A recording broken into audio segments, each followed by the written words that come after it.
அனைவருக்கும் வணக்கம். உங்க கிருஷப் அகாடமியிலிருந்து வினிதா. இந்த வீடியோல பார்த்தீங்க அப்படின்னா, நம்ம தமிழக அரசியல் சிந்தனைகள்ல தேசியவாதம், பொது உடைமைவாதம், திராவிட கொள்கைவாதம் இந்த 3 டாபிக் தான் பார்க்க போறோம். தேசியவாதத்துல பாரதியார் அவர்கள பத்தியும், பொது உடைமைவாதத்துல சிங்காரவேலர் அவர்கள் பத்தியும், திராவிட கொள்கைவாதத்துல பெரியார் அவர்களை பத்தியும் நம்ம பார்க்க போறோம். இதுக்கு முன்னாடி டாபிக்லயே நம்ம தமிழக அரசியல் சிந்தனைகள்ல என்ன பார்த்தோம்? வரலாற்று பின்னணியும் திருக்குறள் தொடர்பான அந்த திருக்குறள்ல அரசியல் தொடர்பான சிந்தனைகளை பற்றி பார்த்தோம். அதனுடைய தொடர்ச்சியாக தான் இந்த 3 கருத்தியல்கள் பற்றி பார்க்க போகிறோம். பாருங்கள், இந்த டாப்பிக்கும் பார்த்திங்கன்னா நம்ம ஸ்கூல் புக்கில் எங்கே இருக்குது அப்படின்னு பார்த்தீங்கன்னா 11th புக் அரசியல் அறிவியல் புக்கில் லெசன் 15லேயே தமிழக அரசியல் சிந்தனைகளில் 15.3, 15.4, 15.5ல் இருக்குது. ஃபஸ்ட்டு நம்ம ரெண்டையும் பார்த்துட்டோம். 15.1, 15.2 வந்து போன கிளாஸ்லேயே நம்ம பார்த்துட்டோம். ஓகேங்களா? சரி பாருங்கள், ஃபஸ்ட்டு தேசியவாதம். தேசியவாதம் அப்படிங்கிற டாப்பிக்கில் நம்ம சுப்பிரமணிய பாரதியாரை பற்றி பார்ப்போம். இவரை வந்து நம்ம என்ன சொல்லுவோம்? தேசிய கவிஞர்னு சொல்லுவோம். தேசியவாதத்துக்கு முக்கியத்துவம் கொடுத்துருப்பார். ஓகேங்களா? பாருங்கள், சுப்பிரமணிய பாரதியார் அவருடைய காலம் அப்படிங்கிறது பார்த்தீங்க அப்படின்னா 1882லேருந்து 1921 வரைக்கும் எல்லாத்துக்கும் தெரிஞ்சது தான். ஆனால் இருந்தாலும் பார்த்துக்கோங்க, 1882லேருந்து 1921 வரைக்கும். இவர் எங்கே பிறந்தார், எப்போ பிறந்தார் அப்படின்னா, சுப்பிரமணிய பாரதியார் டிசம்பர் 11, 1882ஆம் ஆண்டு எட்டயபுரம் என்னும் கிராமத்தில் பிறந்தார். இந்த ஊர் எங்கே இருக்குன்னா தமிழ்நாட்டில் உள்ள திருநெல்வேலி மாவட்டத்தில் இருக்குது. இதெல்லாம் தெரிஞ்ச இன்ஃபர்மேஷன் தான்.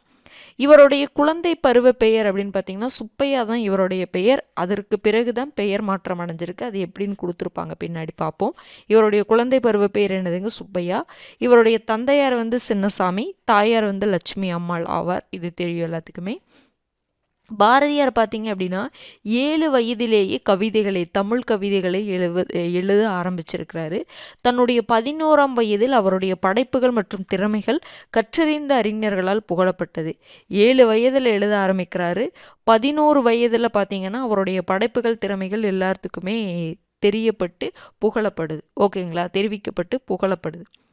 11ஆம் வயதில் என்ன பண்ணுறாருன்னா சுப்பையா, அப்போ அவருடைய பெயர் சுப்பையா தான். 11ஆம் வயதில் சுப்பையா அனைத்து பெருமக்கள் மற்றும் அறிஞர்கள் கூடியிருக்கும் சபையில் ஒரு சவால் விடுறாரு. என்னன்னா, யாரேனும் என்னுடன் எந்தவித முன்னறிவிப்பு ஓகேங்களா, முன்னறிவிப்பு மற்றும் பயிற்சி இல்லாமல் எந்த தலைப்பில் வேண்டுமானாலும் பேச தயாரா அப்படின்னு ஒரு சவால் விடுறாரு. எல்லாரும் கூடியிருக்கக்கூடிய அவையில் யாராவது எந்தவித முன்னறிவிப்பும் எந்தவித பயிற்சியும் இல்லாமல் அப்போ ஒரு தலைப்பு கொடுப்பாங்க, அந்த தலைப்பில் என் கூட பேசுறதுக்கு தயாரா அப்படின்னு சொல்லிட்டு ஒரு சவால் விடுறாரு. இந்த போட்டி என்னாச்சுன்னா கடைசியில் எட்டயபுர அரசவையில் ஒரு சிறப்பு அமர்வாக எட்டயபுர அரசரின் தலைமையிலேயே அது நடைபெறுது. இவர் ஒரு சவால் விடுறாங்கல்ல, யாராவது என் கூட பேசுவீங்களா, ஏதோ ஒரு தலைப்பில் பேசுவீங்களா, நம்ம போட்டி வச்சுக்கலாம், யார் ஜெயிக்கிறாங்கன்னு பார்க்கலாம் அப்படிங்கிற மாதிரி சவால் தான். இது வந்து ஒரு சிறப்பு அமர்வாக எட்டயபுர அரசரின் தலைமையிலே வந்து நடக்குது. சவாலில் தேர்ந்தெடுக்கப்பட்ட தலைப்பு பார்த்திங்கன்னா கல்வி. சுப்பையா வந்து பேச்சு போட்டியில் கலந்துக்கிறாரு. அதில் அவர் தான் ஜெயிக்கிறாரு. சுப்பையா, பாரதியார் தான் ஜெயிப்பார். இதுதான் வந்து சுப்பையாவின் வாழ்க்கையில் திருப்பு முனையாக அமைந்ததுன்னு சொல்கிறாங்க. ஏன் இது ஒரு திருப்பு முனை அப்படின்னு பார்த்தீங்கன்னா, இந்த மறக்க முடியாத நிகழ்வுக்கு பிறகு எட்டயபுர சுப்பையா என்று அழைக்கப்பட்ட அவர் பாரதி என்றும் பிற்காலத்தில் பாரதியார் என்றும் மரியாதையுடன் அழைக்கப்பட்டார். இதுக்கு முன்னாடி வரைக்கும் சுப்பையான்னு சொல்லிட்டு இருந்தாங்க. ஓகேங்களா? எட்டயபுர சுப்பையான்னு சொல்லிட்டு இருந்தாங்க. இந்த போட்டியில் ஜெயிச்சதுக்கப்புறம் அவருடைய பெயர் பாரதின்னு மாறுது. அதற்கு பிறகு அவர் விடுதலை போராட்டத்தில் கலந்துக்கிறாரு. மரியாதை நிமித்தமாக பாரதியார் அப்படின்னு சொல்லிட்டு மாறி இருக்குன்னு சொல்கிறாங்க. ஓகேங்களா? பாரதியார் என்ற பெயர் அனைவராலும், குறிப்பாக தமிழ் தேசியவாதிகளாலும் உலகெங்கிலும் உள்ள கோடானு கோடி தமிழ் பற்றாளர்களால் மரியாதையுடன் நினைவு கூறப்படுகிறது. அவருடைய பெயர் பாரதி. பாரதியார் அப்படிங்கிற பெயர் வந்து உலகெங்கிலும் உள்ள கோடானு கோடி தமிழ் பற்றாளர்கள், தேசியவாதிகள் அவங்கனால மரியாதையுடன் இன்னைக்கு வரைக்கும் நினைவு கூறப்பட்டு தான் இருக்குதுன்னு சொல்கிறாங்க. ஜூன் 1897 பாரதியாருக்கு 15 வயது நிரம்பியிருந்த போது செல்லம்மாளுடன் திருமணம் நடந்தது. அவருடைய மனைவி பேர் பார்த்தீங்கன்னா செல்லம்மாள். எப்போ திருமணம் ஆகுது? 1897. திருமணத்திற்கு பிறகு பாரதியார் எங்கே போகிறாருன்னா காசிக்கு போகிறாரு. காசியில் பார்த்தீங்கன்னா அங்கு தனது அத்தை குப்பால் பாருங்க, அங்கு தனது அத்தை குப்பாள் மற்றும் மாமா கிருஷ்ணனுடன் 2 ஆண்டுகள் அங்கே இருக்கிறார். காசியில் 2 வருஷம் இருக்கிறார் அத்தை மாமா கூட. அங்கிருந்த போதுதான் சமஸ்கிருதம், இந்தி மற்றும் ஆங்கில மொழியறிவினை பெற்றார். ரொம்ப முக்கியமானது. அவர் தமிழ் பற்றாரல், ஓகேங்களா, எல்லாத்துக்குமே தெரிஞ்சது. ஆனால் அவர் எல்லா மொழியும், அவருக்கு தெரிந்த நிறையா மொழிகள் அவருக்கு தெரியும். அது எல்லாம் படிச்சுட்டு தான் தமிழ் ஒரு சிறந்த மொழி அப்படிங்கிற கருத்தை தெரிவிச்சிருப்பார். அங்கிருந்த போது தான் சமஸ்கிருதம், இந்தி, ஆங்கிலம்லாம் காசியில் இருக்கும்போது தான் கற்றுக்கிட்டாரு. அலகாபாத் பல்கலைக்கழக நுழைவுத் தேர்வில் அவர் வெற்றி பெறாரு. காசியில் தங்கியிருந்தது பாரதியின் ஆளுமையில் பெரும் மாற்றங்களை ஏற்படுத்தியது. ரொம்ப ரொம்ப முக்கியமானது. அவருக்கு இப்போ பார்த்தீங்கன்னா முறுக்கு மீசை, சீக்கியர்களுடைய அந்த தலைப்பாகை, வீறு கொண்ட நடை, இது எல்லாமே இந்த மாற்றம், இதெல்லாம் தான் பாரதியார்கிட்ட ஏற்பட்ட ஆளுமையில் மாற்றம். அது எப்போ மாறுச்சு அப்படின்னா காசியில் தங்கியிருந்த போது தான் இதெல்லாம் முறுக்கு மீசை, சீக்கியர்களின் தலைப்பாகை மற்றும் வீறு கொண்ட நடையினை தனக்கே உரித்தாக்கினார். இது ரொம்ப முக்கியம். எங்கு தங்கியிருந்த போது பாரதியின் ஆளுமையில் பெரும் மாற்றங்கள் ஏற்படுத்தியது அப்படிங்கிற மாதிரி கேட்கறக்கு வாய்ப்பு இருக்கு. காசி. ஓகேங்களா? அடுத்தது பாருங்க, சுப்பிரமணிய பாரதியார். சுப்பிரமணிய பாரதியார் தமிழகத்தின் தலை சிறந்த கவிஞர். எல்லாத்துக்குமே தெரிஞ்சது தான். சுதந்திர போராளி மற்றும் சமூக சீர்திருத்தவாதி. அவர் ஒரு கவிஞர் மட்டும் கிடையாது, சும்மா எழுதவும் மட்டும் செய்யல. அந்த எழுத்தின் மூலமா மக்களுக்குள்ள விடுதலை உணர்வை தூண்டினார். அதைய படிச்சுட்டு மக்கள் விடுதலை போராட்டத்தில் கலந்துக்கிறாங்க. அப்போ எழுத்தை சரியாக பயன்படுத்தினார். தன்னுடைய எழுத்தையும் பேச்சையும் தன்னுடைய எழுத்து திறமையை சரியாக பயன்படுத்தியிருக்கார். இவர் மகாகவி பாரதியார் அப்படின்னு சொல்லிட்டு என்று மிகவும் போற்றப்படுகிறார். மகாகவி என்றால் மிகப்பெரிய கவிஞர் என பொருள்படும். இவர் மகாகவி அப்படின்னு சொல்லிட்டு எல்லாருமே போட்டுறாங்க. மகாகவி அப்படின்னு என்னதுங்க? மிகப்பெரிய கவிஞர் என பொருள்படும். தலை சிறந்த கவிஞராக இன்னைக்கு வரைக்கும் அவர் கருதப்படுறாரு. இவருடைய பாடல்கள் இவர் இந்தியாவின் தேசிய உணர்வை தூண்டி தேச விடுதலைக்காக மக்களை திரட்ட உதவியதுடன் தமிழகத்தில் இந்திய சுதந்திர போராட்டத்திற்கு ஆதரவாகவும் இருந்தது. இவருடைய பாடல்கள் என்ன பண்ணுச்சு அப்படின்னா, இந்தியாவில் தேசிய உணர்வை மக்களுக்குள்ள தூண்டி விடுதலையில் மக்கள் இறங்குறாங்க, கலந்துக்கிறாங்க. விடுதலை போராட்டத்தில் மக்கள் கலந்துக்கிறாங்க, அதுக்கு உதவிச்சு. அது போக தமிழகத்தில் இந்திய சுதந்திர போராட்டத்திற்கு அது ஆதரவாகவும் இருந்துச்சு. ஓகேங்களா? இவர் என்னதான் இவர் தமிழ் கவிஞர் தான், ஆனால் இவரை நம்ம தேசிய கவிஞர் நம்ம சொல்கிறோம் பாருங்க. அப்போ இந்தியாவுக்காக இந்திய விடுதலைக்காக போராடினார். இவர் தமிழராக இருந்தாலுமே இந்திய விடுதலைக்காக அவர் போராடி இருக்கிறார். ஓகேங்களா? அதனால தான் இவர் தேசியவாதி, தேசிய கவிஞர் அப்படின்னு சொல்லி நம்ம சொல்கிறோம். ஓகேங்களா? பாருங்க, அப்போ இதில் அவருடைய பிறப்பு, எங்கே பிறந்தார், பெற்றோர் யார், சுப்பையா அவருடைய பெயர், எப்போ அவருடைய பெயர் பாரதியார், இப்போ மகாகவி பாரதின்னு நம்ம சொல்கிறோம். எப்போ திருமணம் ஆகுது, காசிக்கு போகிறாரு, காசியில் எத்தனை வருஷம் தங்குறாரு, அங்கே தான் மொழி சமஸ்கிருதம், இந்தி, ஆங்கிலத்திலாம் கற்றுக்கிறாரு. காசியில் தங்கியிருந்த போது தான் அவருடைய ஆளுமையில் பெரும் மாற்றங்கள் ஏற்பட்டது. இதெல்லாம் தெரிஞ்சுக்கோங்க. ஓகேங்களா? அவ்வளோதான். அடுத்தது பாருங்க, இப்போ பாரதியார் ஒரு பன்முக ஒரு கலைஞர் நம்ம சொல்லலாமா?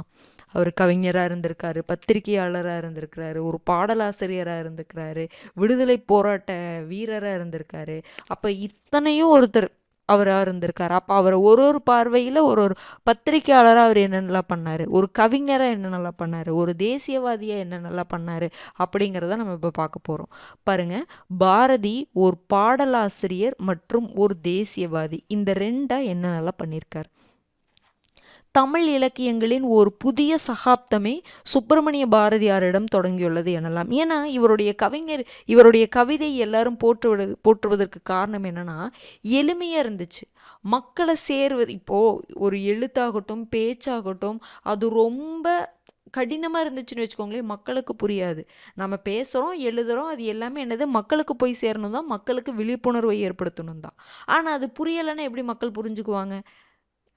ஓகேங்களா? எப்படி விழிப்புணர்வு ஏற்படுத்த முடியும்? அப்போ அவருடைய கவிதை எப்படி இருந்துச்சுன்னா, ஒரு எளிமையாக இருந்துச்சு, எல்லாருமே புரிஞ்சுக்கிற அளவுக்கு இருந்துச்சு.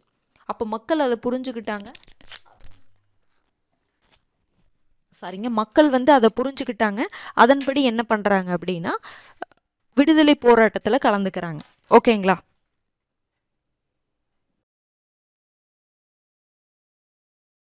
பாருங்க இவருடைய அதனால தான் என்ன சொல்றாங்கன்னா தமிழ் இலக்கியங்களின் ஒரு புதிய சகாப்தமே சுப்பிரமணிய பாரதியாரிடமிருந்து தான் தொடங்கியது அப்படின்னு சொல்றாங்க. அடுத்தது இவருடைய பெரும்பாலான படைப்புகள் தேசப்பற்று, பக்தி மற்றும் மறைபொருள் பற்றியதாக தான் இருந்ததுன்னு சொல்றாங்க. பாரதியார் மிகவும் உணர்ச்சி பெருக்குள்ள ஒரு கவிஞர். அவருடைய கவிதையை படிக்கும் பொழுது நமக்கு அந்த உணர்ச்சி அப்போதான் அந்த விடுதலை உணர்வை தூண்ட முடியும். அதனால தான் அவர் உணர்ச்சி பெருக்குள்ள கவிஞராக இருந்திருக்காரு. கண்ணன் பாட்டு, நிலவும் வான்மீனும் காற்றும், பாஞ்சாலி சபதம் போன்றவை பாரதியாரின் மிகச்சிறந்த படைப்புகளுடைய வெளிப்பாடு. இதெல்லாம் அவருடைய படைப்புகள் தான், எல்லாத்துக்கும் தெரிஞ்சது தான். அடுத்தது பார்த்தீங்கன்னா பாரதியாருடைய இந்த பாஞ்சாலி சபதம் அப்படிங்கிறது ஒரு தலை சிறந்த படைப்புன்னு சொல்கிறாங்க. எல்லாத்துக்கும் பார்த்திங்கன்னா நமக்கு மகாபாரத கதையை பற்றி தெரியும். அந்த மகாபாரத கதையும் இதையும் ரிலேட் பண்ணி நம்ம அந்நியர்கள்கிட்ட நாம் அடிமையடைஞ்சு கிடந்தோம். ஓகேங்களா? அப்போ அதையும் பாருங்கள். பாரதியாரின் பாஞ்சாலி சபதம் என்பது ஒரு தலை சிறந்த படைப்பாகுமா? ஏன் அப்படின்னா மகாபாரதத்தில் நமக்கு தெரியும் பாண்டவர்கள், அடுத்தது யாருங்க, கௌரவர்கள், திரௌபதி, எல்லாமே உங்களுக்கு அந்த மகாபாரதம் கேரக்டர் எல்லாத்துக்குமே தெரிஞ்சிருக்கும் கண்டிப்பாக. ஓகேங்களா? அந்த பாரதியாரின் பாஞ்சாலி சபதம் எப்படி இருக்கும் பாருங்க. இந்தியாவை திரௌபதியாகவும், ஆங்கிலேயரை கௌரவர்களாகவும், சுதந்திர போராட்ட வீரர்களை பாண்டவர்களாகவும் உருவகப்படுத்தி இந்த பாஞ்சாலி சபதத்தை எழுதியிருப்பார். ஓகேங்களா? ஏன்னா பாருங்க, திரௌபதியின் போராட்டம், திரௌபதி இவங்களுடைய போராட்டத்தின் மூலமாக அவர் இந்திய தாய் ஆங்கிலேயர் ஆட்சியின் கீழ் அடிமைப்பட்டுள்ளதை மறைமுகமாக அவர் என்ன பண்ணியிருப்பார்னா வெளிப்படுத்தியிருப்பாங்க. ஏன்னா மகாபாரதத்தில் கௌரவர்களுக்கும் பாண்டவர்களுக்கும் இடையில தான் போராட்டம் இருந்திருக்கும். ஓகேங்களா? அப்போ அந்த பாஞ்சாலியுடைய அந்த சபதம் எல்லாத்துக்குமே தெரிஞ்சிருக்கும். அது எல்லாம் மூலமாக இந்தியாவை என்ன பண்ணுறாரு, திரௌபதியை இந்திய தாயாக உருவகப்படுத்துகிறாரு, ஆங்கிலேயரை கௌரவர்களாக உருவகப்படுத்துகிறாரு, சுதந்திர போராட்ட வீரர்களை பாண்டவர்களாக உருவகப்படுத்தி இந்த கதையை எழுதியிருப்பார். பாஞ்சாலி சபதத்தை, அந்த இலக்கியத்தை எழுதியிருப்பார். ஏன்னா இந்த மாதிரி யாரை உருவகப்படுத்தியிருக்காங்க அப்படிங்கிறது தெரிஞ்சுக்கோங்க. பாரதி ஒரு தேசிய கவிஞர். அவர் தமிழர் தான், ஆனாலும் அவர் ஒரு தேசிய கவிஞர், தேசிய கவின்னு நம்ம சொல்லுவோம். அடுத்தது பாருங்க, இவருடைய பாடல்கள் தேசப்பற்று மிக்கதாக மக்கள் மத்தியில் போற்றப்பட்டுள்ளன. இதனால் மக்கள் ஈர்க்கப்பட்டு என்ன ஆகிறாங்கன்னா சுதந்திர போராட்டத்தில் மிகுந்த ஈடுபாட்டுடன் பங்கேற்று நாட்டின் சுதந்திரத்திற்கு பாடுபட்டிருக்காங்க. பாரதியார் நாட்டின் பெருமையை மட்டும் கூறல, சுதந்திர இந்தியாவை பற்றிய தொலைநோக்கு பார்வையை கோடிட்டு காட்டுகிறார். நாட்டுடைய பெருமை பற்றி சொல்ல, நாளைக்கு நம்ம நாடு இப்படி இருக்கும், நம்ம நாடு நாளைக்கு நம்ம விடுதலை அடைஞ்சிருவோம் அப்படின்னு சொல்லிட்டு ஒரு தொலைநோக்கு பார்வையை கோடிட்டு காட்டியிருப்பார். ஓகேங்களா?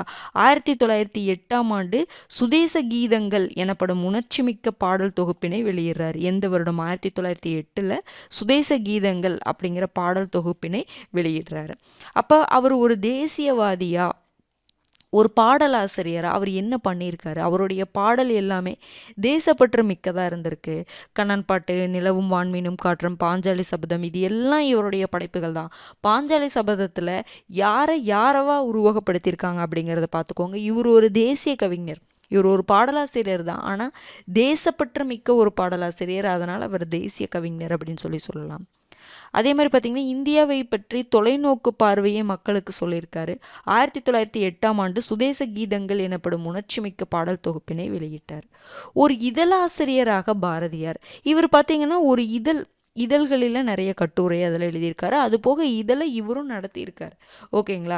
நாம் 1000 பிரிவுகளாக வேண்டுமானாலும் பிரிந்து இருக்கலாம், ஆனால் எப்படி இருந்தாலும் அந்நிய படையெடுப்பை நம்ம என்ன பண்ண முடியாது, நியாயப்படுத்த முடியாது. நமக்குள்ள 1000 சண்டைகள் இருக்குது, நம்ம பிரிஞ்சு தான் இருக்கோம். அதனால் அந்நிய படையெடுப்பை நம்ம என்ன பண்ணிட முடியாது, நியாயப்படுத்த முடியாது. பாருங்க, ஒரு இதழாசிரியராக அவர் என்ன நல்லா பண்ணியிருக்காரு. பாரதியார் பல வருடங்களை தன்னுடைய வாழ்க்கையில் பத்திரிகையாளராக தான் செலவிட்டார்.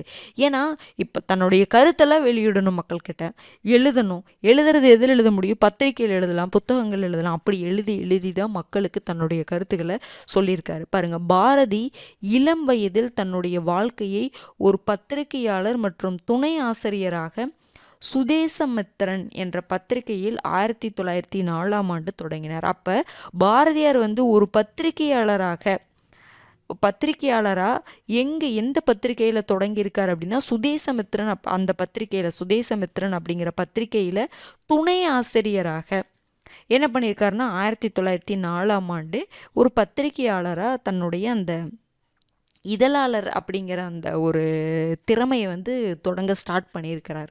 ஓகேங்களா. 1906 மே மாதம் இந்தியா எனப்படும் ஒரு நாளிதழ், புதிய நாளிதழ், ஓகேங்களா. நாளிதழ் புதியன்றிருக்கு, புதிய நாளிதழ் தொடங்கப்படுது. அவர் தான் தொடங்குறார். 1906 மே மாதம் இந்தியா எனப்படும் ஒரு புதிய நாளிதழ் தொடங்கப்படுது.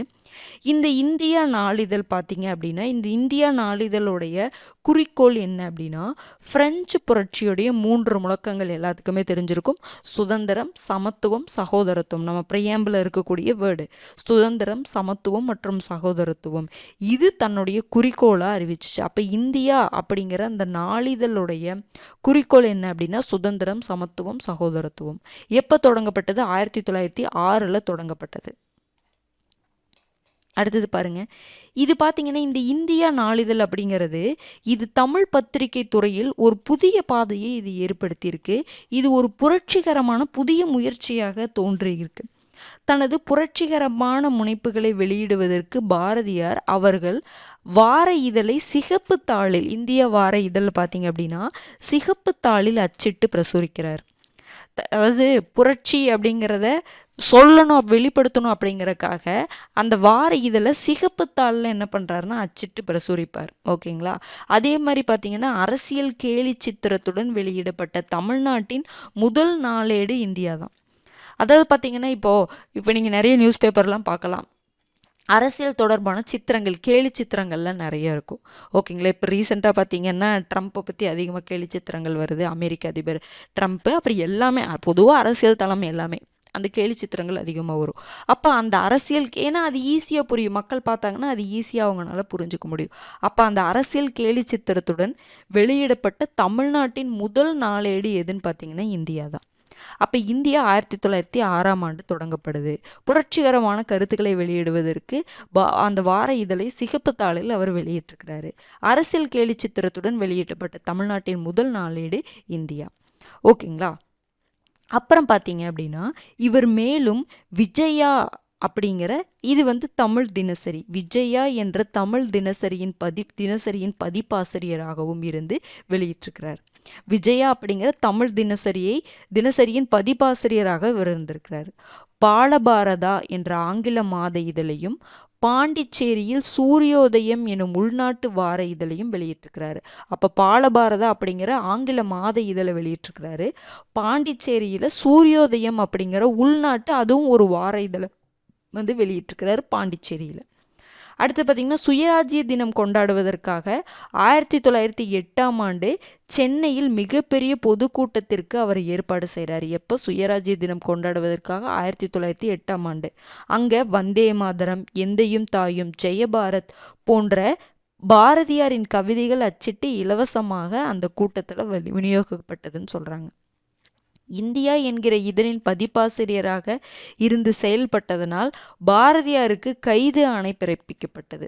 ஏன்னா இந்தியாவில் புரட்சிகரமான கருத்துக்களை சொல்கிறாரு, நியாயமான கருத்துக்களை சொல்கிறார். அப்போ நியாயமாக சொன்னா அப்படின்னு என்ன பண்ணாங்க? அப்போல்லாம் கைது பண்ணாங்க. நியாயத்தை சொல்கிறவங்களெல்லாம் என்ன பண்ணாங்க? கைது பண்ணாங்க. அப்போ என்ன பண்ணுறாங்கன்னா கைது ஆணை அவருக்கு பிறப்பிக்கப்பட்டது. அதனால் நிலைமை மிகவும் மோசமானதனால் அவர் என்ன பண்ணுறாருன்னா பாண்டிச்சேரிக்கு போயிடுவார். 1908 பாண்டிச்சேரிக்கு செல்ல முடிவெடுத்து அங்கே போயிடுவார். அந்த காலகட்டத்தில் பாண்டிச்சேரி யாருடைய ஆதிக்கத்தின் கீழே இருந்துச்சுன்னா பிரெஞ்சு ஆதிக்கத்தின் கீழே இருந்தது. அங்கு பாரதியார் என்ன பண்ணுறாருன்னா அங்கு பாரதியாரின் வாழ்வில் பல்வேறு சாதகமான சூழ்நிலைகள் அங்கே ஏற்பட்டுச்சுன்னு சொல்கிறாங்க. அங்கே பார்த்தீங்கன்னா நிறைய தலைவர்களை சந்திக்கிறார் அங்கே இருக்கும் பொழுது. இதன் மூலம் பல தலைவர்களை சந்திக்கவும் சுதந்திர போராட்டத்தில் ஆயுதமேந்திய இயக்கத்தின் தலைவர்களான அரவிந்தோ, லாலா லஜபத் ராய் இவங்களெல்லாம் அங்கே சந்திக்கிறதுக்கு அவருக்கு வாய்ப்பு கிடைக்கிது. அரவிந்தோ, லாலா லஜபத் ராய் மற்றும் வி சுப்பிரமணியம் ஆகியோரையும் பாண்டிச்சேரியில் தஞ்சம் புகுந்திருக்கும் பொழுது இவர் சந்திக்கிறார். பாருங்க, மிகவும் ஆதாயத்திற்குரிய பாரதியாரின் வாழ்க்கை அப்படிங்கிறது பாண்டிச்சேரியில் 10 வருடம் அவர் தங்கியிருந்த காலம். காசியில் பார்த்தீங்க அப்படின்னா இந்தியாவிலேயே காசியில் 2 வருடம் தங்குறாரா. அங்கே ஆளுமையில் இவருக்கு மாற்றம் ஏற்படுது. பாண்டிச்சேரியில் 10 வருடம் தங்கியிருக்கிறாரு.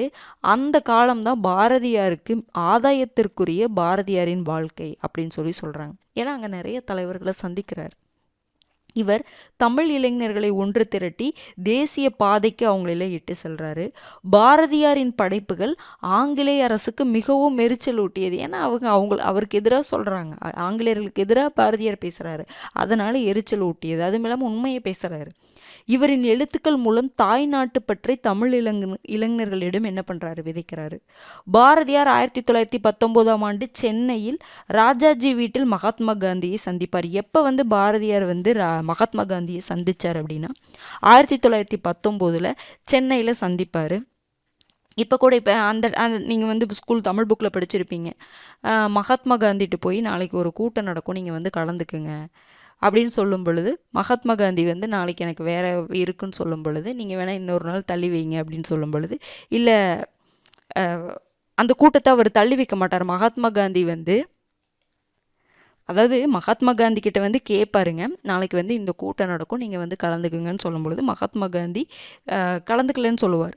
அதுக்காக பாரதியார் என்ன பண்ண மாட்டார்னா அந்த கூட்டத்தை தள்ளி வைக்க மாட்டாங்க, கண்டிப்பாக நாளைக்கு நடக்கும் அப்படிங்கிற மாதிரி சொல்லிட்டு போவார். ஓகேங்களா? இவர் வரல அப்படி இந்த ஒரு விஷயம் மகாத்மா காந்திக்கு பாரதியார் மேலே ஒரு மரியாதை ஏற்படுது. தான் வரலன்னு சொன்னோன்னா அந்த கூட்டத்தை அவர் பாரதியார் தள்ளி வைக்க மாட்டார், கண்டிப்பாக நாளைக்கு நடக்கும் அப்படிங்கிற மாதிரி சொன்னதுனால மகாத்மா காந்திக்கு பாரதியார் மேலே ஒரு மரியாதை ஏற்படுது. அப்போ தான் ராஜாஜி இவங்க யாருன்னு மகாத்மா காந்தி ராஜாஜிட்டு கேட்பாங்க.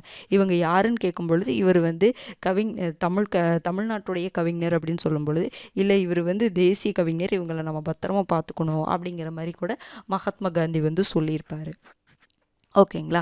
அடுத்தது பாருங்க, பாரதியார் ஆங்கிலேயர் ஆட்சிக்குட்பட்டிருந்த இந்தியாவிற்கு அருகில் 1918ஆம் ஆண்டு கடலூரை நெருங்கிய போது அவர் கைது செய்யப்படுவார். ஓகேங்களா? அவர் 1918 என்ன பண்ணுவார்னா கைது செய்யப்படுவார். இவர் சிறையில் இருக்கும்போது பார்த்தீங்களா, ஒரு கஷ்டமான சூழ்நிலை, சிறையில் இருக்கிறாரு.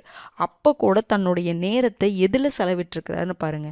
சுதந்திரம், தேசியவாதம், நாட்டின் நலத்தை பற்றிய கவிதைகள் எழுதுவதற்கு செலவிட்டிருக்கிறாரு. இப்போது நமக்கு எவ்வளோ உண்மையாலுமேங்க நம்மளுடைய கடினமான அந்த சூழ்நிலைகளை சமாளிப்பதற்கு என்னன்னா, நமக்கு ஒரு இலக்கு இருக்கணும், நமக்கு அந்த இலக்கு தெளிவாக இருக்கணும், கரெக்டாக இருக்கணும். நம்ம என்ன பண்ண போகிறோம், நம்மளுடைய லட்சியம் என்ன அப்படிங்கிறத நம்ம தெரிஞ்சு வச்சுக்கிட்டோம்னா, எந்த ஒரு கடினமான சூழ்நிலையிலையும் நம்ம என்ன பண்ணுவோம்னா அதை நோக்கி நகர்ந்துட்டுருப்போம். இப்போ இவர் சிறையில் இருக்காங்களா, ஆனால் என்ன பண்ணுறாரு அவர், சுதந்திரம், தேசியவாதம், நாட்டின் நலத்தை பற்றிய கவிதைகள், அவருக்கு ஒரு இலக்கு இருக்குது, அந்த இலக்கை அடைவதற்கு அந்த கவிதைகள் எழுதுவது அவருடைய வேலை. அப்போ அதை அவர் பண்ணிகிட்ருக்கிறார் இக்கட்டான சூழ்நிலையில் கூட. அப்போ அதே மாதிரி தான் நீங்கள் நிறைய பேர் பார்த்தீங்கன்னா, பகத்சிங் ஆகட்டும், பகத்சிங்கில் அடுத்த நாள் தூக்கு மேடை ஏறுற வரைக்கும் அவர் படிச்சுட்டு இருந்தாங்க அப்படிங்கிற மாதிரி சொல்லுவாங்க. அப்போ இது நம்ம இதெல்லாம் இதெல்லாம் நம்ம படிக்கிறோம், இதெல்லாம் தெரிஞ்சுக்கிறோம் அப்படின்னா நம்மளும் அப்படி தான். நம்மளும் பார்த்திங்கன்னா நிறைய இக்கட்டான சூழ்நிலைகளில் சந்தித்து தான் நம்ம படிச்சுட்ருக்குறோம். அந்த இக்கட்டான சூழ்நிலைகளில் வரும்பொழுது நீங்கள் இவங்களெல்லாம் ஞாபகம் வச்சுக்கோங்க.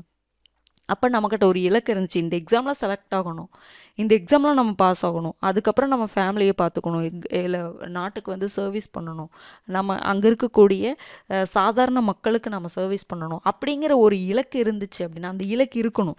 அந்த இலக்கு தெளிவாக இருந்துச்சுன்னா, இதை நான் கண்டிப்பாக வாங்குவேன், இந்த வேலையை நான் கண்டிப்பாக வாங்குவேன் அப்படிங்கிற அந்த இலக்கு தெளிவாக இருக்கணும், ஆழமாக இருக்கணும். அது இருந்துச்சுன்னா நமக்கு இப்போ இருக்கக்கூடிய இக்கட்டான சூழ்நிலைகளை நம்மளால் கடந்து வர முடியும். எப்படி இவர் படிக்கிறாங்கல்ல, அதே மாதிரி இப்போ நமக்கு இப்போ சரி, அவரோட இலக்கை அடைவதற்கு அவர் என்ன பண்ணுறாரு, கவிதைகள் எழுதுறாரு, நம்ம என்ன பண்ணணும், நம்ம படிக்கணும். ஓகேங்களா? அதுதான் இதெல்லாம் தான் நம்ம என்ன பண்ணிக்கணும் அப்படின்னா இவங்ககிட்ட இருந்து கற்றுக்க வேண்டியது இருக்குது. பாரதியார் தன்னுடைய இளமை காலத்தில் தமிழ் தேசிய தலைவர்களிடம் நல்ல உறவுகளை ஏற்படுத்தியிருக்கிறாரு. குறிப்பாக வ.உ. சிதம்பரம், சுப்பிரமணிய சிவா, மண்டையம் திருமலாச்சாரியார் மற்றும் சீனுவாச்சாரி இவங்க கிட்டையெல்லாம் நல்ல உறவுகளை அவர் வளர்த்துருக்கிறாரு. இந்த தலைவர்களிடம் ஆங்கிலேயர் ஆட்சியினால் ஏற்படும் பிரச்சனைகளை பற்றி என்ன பண்ணியிருக்காருன்னா விவாதிச்சிருக்கிறாரு. அதே மாதிரி பாரதியார் இந்திய தேசிய காங்கிரஸுடைய வருடாந்திர மாநாட்டில எல்லாம் வருடம் நடக்குள்ள இந்திய தேசிய காங்கிரஸ் மாநாடு அதில் எல்லாமே கலந்திருக்கிறாருன்னு சொல்றாங்க. கலந்து கொள்ளும் வழக்கத்தை கொண்டிருக்கிறாரு. தேசிய பிரச்சனைகளை தீவிரமான இந்திய தேசியவாத தலைவர்களான பிபின் சந்திரபால், பாலகங்காதர் திலகர், வி சுப்பிரமணியம் போன்றோரிடம் அவர் தேசிய பிரச்சனைகள் பற்றிலாம் வந்து விவாதிச்சிருக்கிறாரு. பாரதியாருடைய பங்கேற்பு மற்றும் அவருடைய செயல்பாடுகளால் 1905ஆம் ஆண்டு பனாரஸ் மற்றும் 1907ஆம் ஆண்டு சூரத் மாநாட்டில் இந்திய தேசிய காங்கிரஸ் தலைவர்களை இவரது தேசப்பற்று மிகவும் கவர்ந்து இழுத்ததுடன் பல தாய்நாட்டை நேசிக்கும் தேச தலைவர்களால் மதிக்கப்பட்டார். இவருடைய பாரதியாருடைய பங்கேற்பு மற்றும் செயல்பாடுகள் எங்கன்னா இந்த 1905ஆம் ஆண்டுல பனாரஸ்ல மாநாடு நடந்திருக்கும், 1907 சூரத்ல மாநாடு நடந்திருக்கும். இங்க இந்திய தேசிய காங்கிரஸ் தலைவர்களை இவருடைய தேசப்பற்று மிகவும் கவர்ந்து இழுத்ததுன்னு சொல்றாங்க. பல தலைவர்களால் இவர் மதிக்கப்படுறாரு அப்படின்னு சொல்றாங்க. ஓகேங்களா. சில தேச தலைவர்களுடன் தேசம் பற்றிய சிந்தனைகளை பகிர்ந்து கொள்றாரு. அது மட்டும் இல்லாமல் பல்வேறு முறையில் தேசிய இயக்கத்தை வலுப்படுத்துவதற்கு அவர் அறிவுரைகளை வழங்கினார். சந்தேகமில்லாமல் பாரதியாருடைய அறிவுரைகள் மூலமாக பல தேசிய தலைவர்கள் புத்துணர்வு பெற்று தேசியவாதத்திற்கு பங்கேற்றிருக்கிறாங்க. இவ்வாறு பாரதியார் இந்திய சுதந்திரத்திற்காக முக்கிய பங்காற்றினார். அதாவது தேசிய தலைவர்களுடனெல்லாம் வந்து தேச பிரச்சனைகளை பற்றி சொல்லியிருக்காரு. நிறைய தேசத்தை பற்றி நிறைய சிந்திச்சிருக்கிறாரு. அதுக்கப்புறம் பார்த்திங்கன்னா இந்த தேசிய இயக்கத்தை வலுப்படுத்துவதற்கு நிறைய அட்வைஸ் பண்ணியிருக்காரு. அந்த அட்வைஸை ஏற்றுக்கிட்டு நிறைய பேர் என்ன பண்ணியிருக்காங்கன்னா இந்த தேசியவாதத்திற்கு பங்காற்றிருக்கிறாங்க அப்படிங்கிற மாதிரி சொல்கிறாங்க. ஓகேங்களா. சரி, அப்போ பார்த்தீங்கன்னா இப்போ ஒரு இதழாளராக பாரதியார் அப்படின்னு பார்க்கும் பொழுது அவர் வந்து ஃபஸ்ட்டு சுதேசமித்திரனில் ஒரு துணை ஆசிரியராக தன்னுடைய பத்திரிகையாளர் பணியை தொடங்குறாரு 1904. 1906 இந்தியா எனப்படும் ஒரு நாளிதழ் தொடங்கப்படுது. அதனுடைய குறிக்கோள் பார்த்திங்கன்னா சுதந்திரம், சமத்துவம், சகோதரத்துவம். இது வந்து சிகப்புத்தாளில் தன்னுடைய புரட்சிகரமான கருத்துக்களை வெளியிடுவதற்காக சிகப்புத்தாளில் அச்சிட்டு பிரசுரிக்கிறாரு. அரசியல் கேலி சித்திரத்துடன் வெளியிடப்பட்ட தமிழ்நாட்டின் முதல் நாளேடு பார்த்திங்கன்னா இந்தியா தான். அதுக்கப்புறம் விஜயா என்கிற தமிழ் தினசரியுடைய பதிப்பாசிரியராக இருந்திருக்காரு. பாலபாரதா அப்படிங்கிற ஆங்கில மாத இதழை வெளியிட்டிருக்கிறாரு. பாண்டிச்சேரியில் சூரியோதயம் அப்படிங்கிற உள்நாட்டு வார இதழை வெளியிட்டிருக்கிறாரு. சுயராஜ்ய தினம் கொண்டாடுவதற்காக 1908 சென்னையில் மிகப்பெரிய பொதுக்கூட்டத்திற்கு ஏற்பாடு செய்கிறாரு. அங்கே வந்தே மாதரம், எந்தையும் தாயும், ஜெயபாரதம் இவர் எழுதிய அந்த கவிதைகள்லாம் வந்து இலவசமாக வந்து மக்களுக்கு கொடுக்கப்படுது. இந்தியா இதழின் பதிப்பாசிரியராக இவர் இருந்து செயல்பட்டதுனால அவருக்கு கைது ஆணை பிறப்பிக்கிறாங்க. அதனால் அவர் பாண்டிச்சேரிக்கு போயிடுறாரு 1908. அப்போ பாண்டிச்சேரி பிரெஞ்சு ஆதிக்கத்தின் கீழே இருக்குது. அங்கே பாண்டிச்சேரியில் வந்து ஒரு 10 வருஷம் தங்கியிருக்கிறாரு. அவருக்கு ஒரு ஆதாயத்துக்குரிய பாரதியாரின் வாழ்க்கை அப்படிங்கிறது பாண்டிச்சேரியில் இருந்த காலம்தான் சொல்கிறாங்க. அங்கே நிறைய தலைவர்களை அவர் சந்திக்கிறாரு. அதே மாதிரி பார்த்தீங்கன்னா 1919 மகாத்மா காந்தியை சென்னையில் வந்து ராஜாஜி வீட்டில் சந்திக்கிறாரு. அப்போ மகாத்மா காந்திக்கு பாரதியார் மேலே ஒரு பெரிய மரியாதை ஏற்படுது. இது தமிழ் புக்கில் அந்த ஸ்டோரி படிப்பீங்க, நான் சும்மா லைட்டாக சொன்னேன். ஓகேங்களா, நீங்கள் பார்த்துக்கோங்க. அடுத்தது 1918ஆம் ஆண்டு கைது செய்யப்படுறாரு. கைது செய்யப்பட்டு சிறையில் இருக்கும் பொழுது கவிதைகள் எழுதுகிறாரு. அடுத்தது பார்த்தீங்க அப்படின்னா வ.உ. சிதம்பரம், சுப்பிரமணிய சிவா இவங்க மாதிரி தமிழ் தேசிய தலைவர்களிடம் நல்ல உறவுகளை வந்து ஏற்படுத்தியிருக்கிறாரு. இந்திய தேசிய காங்கிரஸ் மாநாடு 1905ஆம் ஆண்டு பனாரஸில் நடந்திருக்கும். 1907 சூரத்தில் நடந்திருக்கும். இந்த மாநாட்டில் அவருடைய பங்கேற்பு மற்றும் செயல்பாடுகளால் தேசிய தலைவர்கள் இவரை வந்து ரொம்ப மதிக்க ஸ்டார்ட் பண்ணுறாங்க. ஓகேங்களா, அவ்வளோதான். அடுத்தது பாருங்க, ஒரு சமூக சீர்திருத்தவாதியாக பாரதி என்னங்க பண்ணியிருக்கார் அப்படின்னா பாருங்க, அவர் சொன்ன இந்த ஒரு விஷயம், ஜாதி மதங்களை பாரோம் உயர் ஜன்மம் இத்தேசத்தில் எய்தினராயினும் வேதியராயினும் ஒன்றே அன்றி வேறு குலத்தினராயினும் ஒன்றே, எல்லாரும் ஒன்று தான். ஜாதி மதங்களெல்லாம் பார்க்கக்கூடாது. யாராக இருந்தாலும் சரி, வேதியராயினும் ஒன்று தான், வேறு குலத்தினராயினும் ஒன்று தான் அப்படின்னு சொல்லியிருப்பார். இது ரொம்ப முக்கியமான ஒரு இது யார் சொன்னாங்க அப்படின்னா பாரதியார் சொன்ன கூற்று தான். பாரதியார் பார்த்திங்கன்னா சாதி அமைப்புக்கு எதிராக தான் செயல்பட்டார். அவர் சொல்கிறாரு, இவர் உலகில் 2 ஜாதிகள் தான் இருக்குது, ஒன்று ஆண் ஜாதி மற்றொன்று பெண் ஜாதி என்பதை தாண்டி வேற ஒன்றுமே கிடையாது அப்படின்னு சொல்லிட்டு பாரதியார் சொல்கிறார். 2 ஜாதி தான் இருக்குது, ஆண் ஜாதி இருக்குது, பெண் ஜாதி இருக்குது, அதை தாண்டி வேற நீங்கள் சொல்கிற மாதிரி ஜாதிகள்லாம் கிடையாது அப்படின்னு சொல்லிட்டு பாரதியார் சொல்கிறார். எல்லாவற்றையும் விட தான் வந்து பூணூல் அணிஞ்சிருப்பார். ஓகேங்களா, அந்த பூணூலை கூட என்ன பண்ணுறாருன்னா அகற்றுகிறார். ஏன்னா இது சாதி அமைப்புக்கு ஒரு ஆதரவாக இருக்குன்னு சொல்லிட்டு தான் அணிந்திருந்த பூணூலை கூட அகற்றாரு.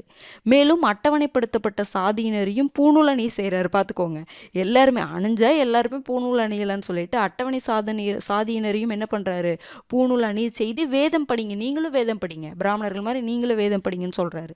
இவர் முஸ்லீம்கள் நடத்தும் கடையில் தேநீர் பருகினார். அதே மாதிரி இவர் தன்னுடைய குடும்ப உறுப்பினர்களுடன் சர்ச்சுக்கு போகிறார். தேவாலயத்திற்கு அனைத்து விழாக்களிலும் பங்கேற்றார். இன்னைக்கு செய்கிறத விட அன்னைக்கு அக்காலகட்டத்தில் மூட நம்பிக்கை, அந்த ஜாதி மதம் அது ரொம்ப தீவிரமாக இருந்த காலகட்டத்தில் இவர் தைரியமாக இதை பண்ணியிருக்காரு அப்படின்னா இது எவ்வளோ ஒரு பெரிய விஷயம் பாருங்க. இவர் பட்டியலினத்தவரை கோயிலுக்கு அனுமதிப்பதை ஆதரித்தார். யார் எல்லாரும் கோயிலுக்கு வரணும் அப்படின்னு சொல்லிட்டு அவர் சொல்றாரு. இவருடைய அனைத்து சீர்திருத்தங்களுக்கும் இவருடைய அக்கம் பக்கத்தினரிடையே பெரிய எதிர்ப்பு இருந்தது. ஆமா, எப்போவுமே எந்த காலகட்டத்திலையுமே இன்னைக்குமே நம்ம அந்த சீர்திருத்தம் பண்ணோம், அதாவது ஒரு சில இடத்துல அப்படி இருக்கல, பண்ணோம்னா கண்டிப்பாக நமக்கும் எதிர்ப்பு இருக்க தான் செய்யும்.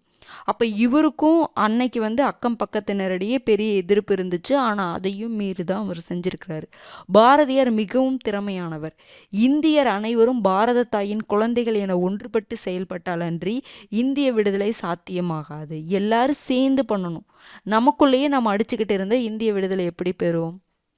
இந்தியர் அனைவரும் நம்ம எல்லாருமே பாரத தாயோட குழந்தைகள் தான் அப்படின்னு ஒன்றுபட்டு செயல்பட்டாதான் இந்திய விடுதலையை அடைய முடியும், இல்லைன்னா அடைய முடியாது அப்படின்னு சொல்லியிருக்காரு. இவர் பெண்களின் உரிமைகளுக்காக பாலின சமத்துவம், ஆண் பெண் ரெண்டு பேரும் ஒன்று தான் அப்படி அதுக்கப்புறம் பார்த்திங்கன்னா பெண்களில் ஆற்றலாதல் ஆகியவற்றை, பெண்களுடைய அந்த ஆற்றலை ரொம்ப நம்புகிறார்.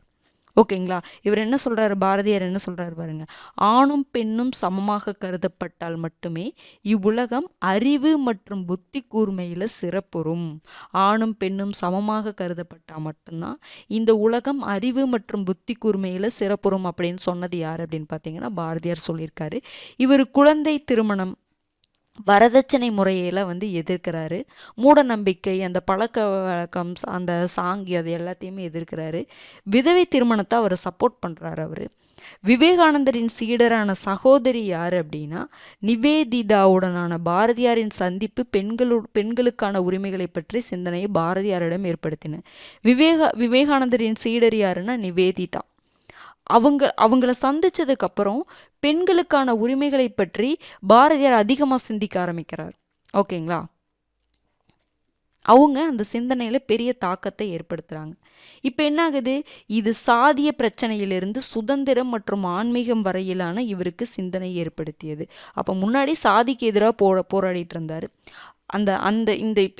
இவங்களை சந்திச்சதுக்கப்புறம் இந்த சாதிய பிரச்சனையிலிருந்து சுதந்திரம் மற்றும் ஆன்மீகம் வரையிலான சிந்தனையை அவருக்கு ஏற்படுத்தி இதை மட்டும் சிந்திச்சுட்டு இருந்தாரு. இப்போ எல்லா வகையிலுமே அவர் சிந்திக்க ஆரம்பிச்சிட்டாரு. இவர் தற்கால பெண்களுக்கு சக்தி அப்படிங்கிற அடையாளத்தை ஏற்படுத்தியவர். ரொம்ப ரொம்ப முக்கியமான பாயிண்ட். தற்கால பெண், ஏன்னா சக்தி ஒரு ஆற்றல், பெண்களுக்கு ஆற்றல் இருக்குது, அவங்க வெளியில் வரணும், அவங்க படிக்கணும், அவங்க ஜெயிக்கணும். ஓகேங்களா? நேர்கொண்ட பார்வை நிமிர்ந்த நன்னடைன்னு சொல்லியிருப்பார் இல்லைங்களா? அப்போ பெண்கள் எல்லா துறையிலையும் வரணும் அப்படின்னு சொல்லிட்டு போராடி இருப்பார். குறிப்பாக நவீன பெண்களின் அதிகாரம் பலமான, சுதந்திரமான மற்றும் ஆண்களுக்கு சமமான பங்குதாரர் அப்படின்னு சொல்லிட்டு பெண்களை அவர் என்ன பண்ணியிருப்பாரு, குறிப்பிட்டிருப்பாரு. நவீன பெண்கள், புதுமை பெண் அப்படின்னு சொல்கிறோம்ல, அதான். ஓகேங்களா? அப்போ இவர் பார்த்தீங்க அப்படின்னா ஒரு சமூக சீர்திருத்தவாதி. அதாவது சமூகத்தில் இருக்கக்கூடிய அந்த சாதி ஏற்றத்தாழ்வுகள், அடுத்தது ஆண் பெண் வேறுபாடு, பெண்களுக்கு எதிரான அந்த அநீதிகள், அதை எல்லாம் எதிர்த்து போராடி இருக்கிறாரு. ஓகேங்களா? 2 சாதிகள் தான் இருக்குது, ஆண் சாதி பெண் சாதி தான் இருக்குன்னு சொல்கிறாரு. பூநூலை அகற்றுறாரு. அட்டவணை சாதியினரையும் பூநூலை அணிய செய்து வேதம் மோத செய்கிறாரு. பட்டியல் இனத்தவரை கோயிலுக்கு அனுமதிக்கணும்னு சொல்கிறாரு. இந்தியர் அனைவரும் பாரத தாயின் குழந்தைகளை என ஒன்றுபட்டு செயல்பட்டால் அன்றி இந்திய விடுதலை சாத்தியமாகாது அப்படின்னு சொல்கிறாரு. பெண்களின் உரிமைகள், பாலின சமத்துவம் மற்றும் பெண்களின் ஆற்றல், அதையெல்லாம் நம்புறாரு. ஆணும் பெண்ணும் சமமாக கருதப்பட்டால் மட்டுமே இவ்வுலகம் அறிவு மற்றும் புத்தி கூர்மையில் சிறப்புறும் அப்படின்னு சொல்கிறாரு. குழந்தை திருமணம், வரதட்சணை முறையெல்லாம் எதிர்க்கிறாரு. விதவை திருமணத்திற்கு ஆதரவாக இருக்காரு. விவேகானந்தரின் சீடர் யாருன்னா சகோதரி நிவேதிதா. அவங்கள சந்திச்சதுக்கப்புறம் பெண்கள் உரிமை தொடர்பான பாரதியாரின் சிந்தனைகளில் அது நிறைய தாக்கங்களை ஏற்படுத்தியதுன்னு சொல்கிறாங்க. தற்கால பெண்களுக்கு சக்தி அப்படிங்கிற அடையாளத்தை ஏற்படுத்துகிறாரு. நவீன பெண்களுடைய அதிகாரம், வளமான சுதந்திரம் மற்றும் ஆண்களுக்கு சமமான பங்குதாரர் அப்படின்னு சொல்லிட்டு பெண்களை என்ன பண்ணுறாரு, குறிப்பிடுறாருன்னு சொல்கிறாங்க. அடுத்தது பாருங்க, ஒரு தொலைநோக்கு சிந்தனையாளராக பாரதியார். அவரு அதாவது இந்தியா இவ்வளோ வருஷம் கழிச்சு இப்படி நடக்கும், இந்தியா விடுதலை அடையும், ஆடுவோமே பள்ளு பாடுவோமே ஆனந்த சுதந்திரம் அடைந்து விட்டோமேன்னு சொல்லியிருப்பார்ல. அப்போ அவர் அது பாடும் பொழுது சுதந்திரம் இந்தியா அடைஞ்சிருதான்னு கேட்டால் கிடையாது. நாம் ஒரு நாள் அடைவோம், அப்போ நம்ம சந்தோஷப்படுவோம் அப்படின்னு சொல்லிட்டு அந்த பாடல் மூலமாகவே தன்னுடைய தொலைநோக்கு பார்வையை சொல்லியிருக்காரு. நமக்கு கிடைச்சதில்ல, சுதந்திரம் கிடைச்சதில்ல, நம்ம சந்தோஷமாக தான் இருந்தோம். அதுதான் பாரதி என்பவர் ஒரு கவிஞர், பத்திரிகை எழுத்தாளர், சுதந்திர போராட்ட வீரர் மற்றும் சமூக சீர்திருத்தவாதி. இத்தனையும் கவிஞராக இருந்திருக்காரு, பத்திரிகை எழுத்தாளராக இருந்திருக்காரு, சுதந்திர போராட்ட வீரராக இருந்திருக்காரு, சமூக சீர்திருத்தவாதியாக இருந்திருக்கிறார். இவர் தமிழக சமுதாயத்தில் மிகப்பெரிய தாக்கத்தை ஏற்படுத்தியிருக்காரு.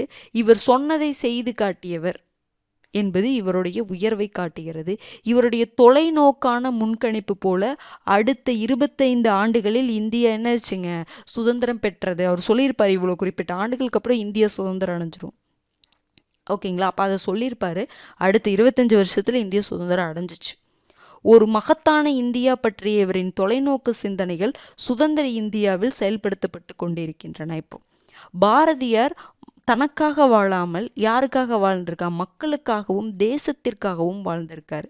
இங்கே தனக்காக, பாரதியார் தனக்காக வாழாமல் மக்களுக்காகவும் தேசத்திற்காகவும், இங்கே வரணும், பாரதியார் தனக்காக வாழாமல் மக்களுக்காகவும் தேசத்திற்காகவும் வாழ்ந்தவர். ஆகையால் தான் மரியாதையுடன் இவரை நம்ம என்னன்னு சொல்கிறோம், பாரதியார் அப்படின்னு சொல்கிறோம். பல ஆண்டுகளுக்கு பிறகும் சுப்பிரமணிய பாரதியார் இந்திய சுதந்திரத்தின் சின்னமாகவும் தமிழ் தேசியவாத அதிர்வலையை ஏற்படுத்தியவராகவும் இன்னைக்கு வரைக்கும் அவர் விளங்குறாரு. எந்த மேடை பேச்சிலையுமே அவருடைய அந்த வாசகமோ எதுவுமே இல்லாமல் இருந்ததே கிடையாது. அப்படி இன்னைக்கு வரைக்கும் அவர் நினைவு கூறப்படுறாரு. பாரதியார் செப்டம்பர் 11, 1921 இயற்கை எய்துறாரு. ஆனால் இவருடைய இறுதிச் சடங்குல பாருங்க எவ்வளோ பண்ணியிருக்காரு. ஆனால் இவருடைய இறுதிச் சடங்குல 14 நபர்கள் மட்டும்தான் கலந்துக்கிறாங்க. இதுக்கு என்ன காரணம் சொல்றாங்கன்னா, ஒரு வித பயம் காரணம் சொல்றாங்க. ஏன்னா இவர் எல்லா சாதியும் சமம் சொல்லிட்டாரு. அப்போ இவருடைய அந்த இறுதிச் சடங்குல கலந்துக்கிட்டா அந்த முக்கியமான சாதி இதற்கு சாதியை விட்டு தள்ளி வைக்கப்படுவோம் என்பதுடன் ஆங்கிலேய அரசாங்கத்தின் அடக்குமுறையினால் ஏற்பட்ட பயம்தான் காரணம். இப்போ போய் நீங்கள் கலந்துக்கிட்டீங்கன்னா உங்களை நாங்கள் ஒதுக்கி வச்சிருவோம், அதே மாதிரி ஆங்கிலேயர் அடக்குமுறை பண்ணுவாங்க அப்படின்னு பயந்துக்கிட்டு நிறைய பேர் என்ன பண்ணலை அப்படின்னா பாரதியாருடைய அந்த இறுதி சடங்குல கலந்துக்கல அப்படிங்கிற மாதிரி சொல்கிறாங்க. ஓகேங்களா? அப்போ பாருங்கள், இவர் எல்லா பன்முக ஆற்றல் மிக்கவர். இவர் அந்த தொலைநோக்கு பார்வை, அடுத்த 25 ஆண்டுகளில் சுதந்திரம் பெற்றதுன்னு சொல்கிறாங்க. எப்போ இறக்குறாரு? செப்டம்பர் 11, 1921 இறுதிச் சடங்குல 14 நபர்கள் மட்டும்தான் பங்கேற்கிறாங்கன்னு சொல்கிறாங்க. இதுதான் பார்த்திங்கன்னா பாரதியார் தேசிய கவிஞர். இவர் தேசியவாத கவிஞர். ஃபுல்லாக நம்ம பார்த்துட்டோம். அடுத்தது பாருங்கள், பொது உடைமைவாதம் அப்படின்ட்டு வரும்பொழுது நம்ம யாரை பற்றி பார்க்க போகிறோன்னா சிங்காரவேலர். 1860 1946 வரைக்கும் பொது உடைமை கட்சி நம்ம சொல்கிறோம். தொழிலாளர்களுக்காக, தொழிலாளர்கள் விவசாயிகளுக்காக உருவான ஒரு கட்சின்னு சொல்லலாம். அவங்களோட இந்த வேலை நேரத்தை குறைக்கிறது, அவங்களுக்காக பேசின ஒரு கட்சி பொது உடைமைவாத கட்சின்னு சொல்லலாம். ஓகேங்களா? அப்போ அதில் சிங்காரவேலர் ஒரு பொது உடைமைவாதி. அதனால் அவரை பற்றி நம்ம பார்க்குறோம்.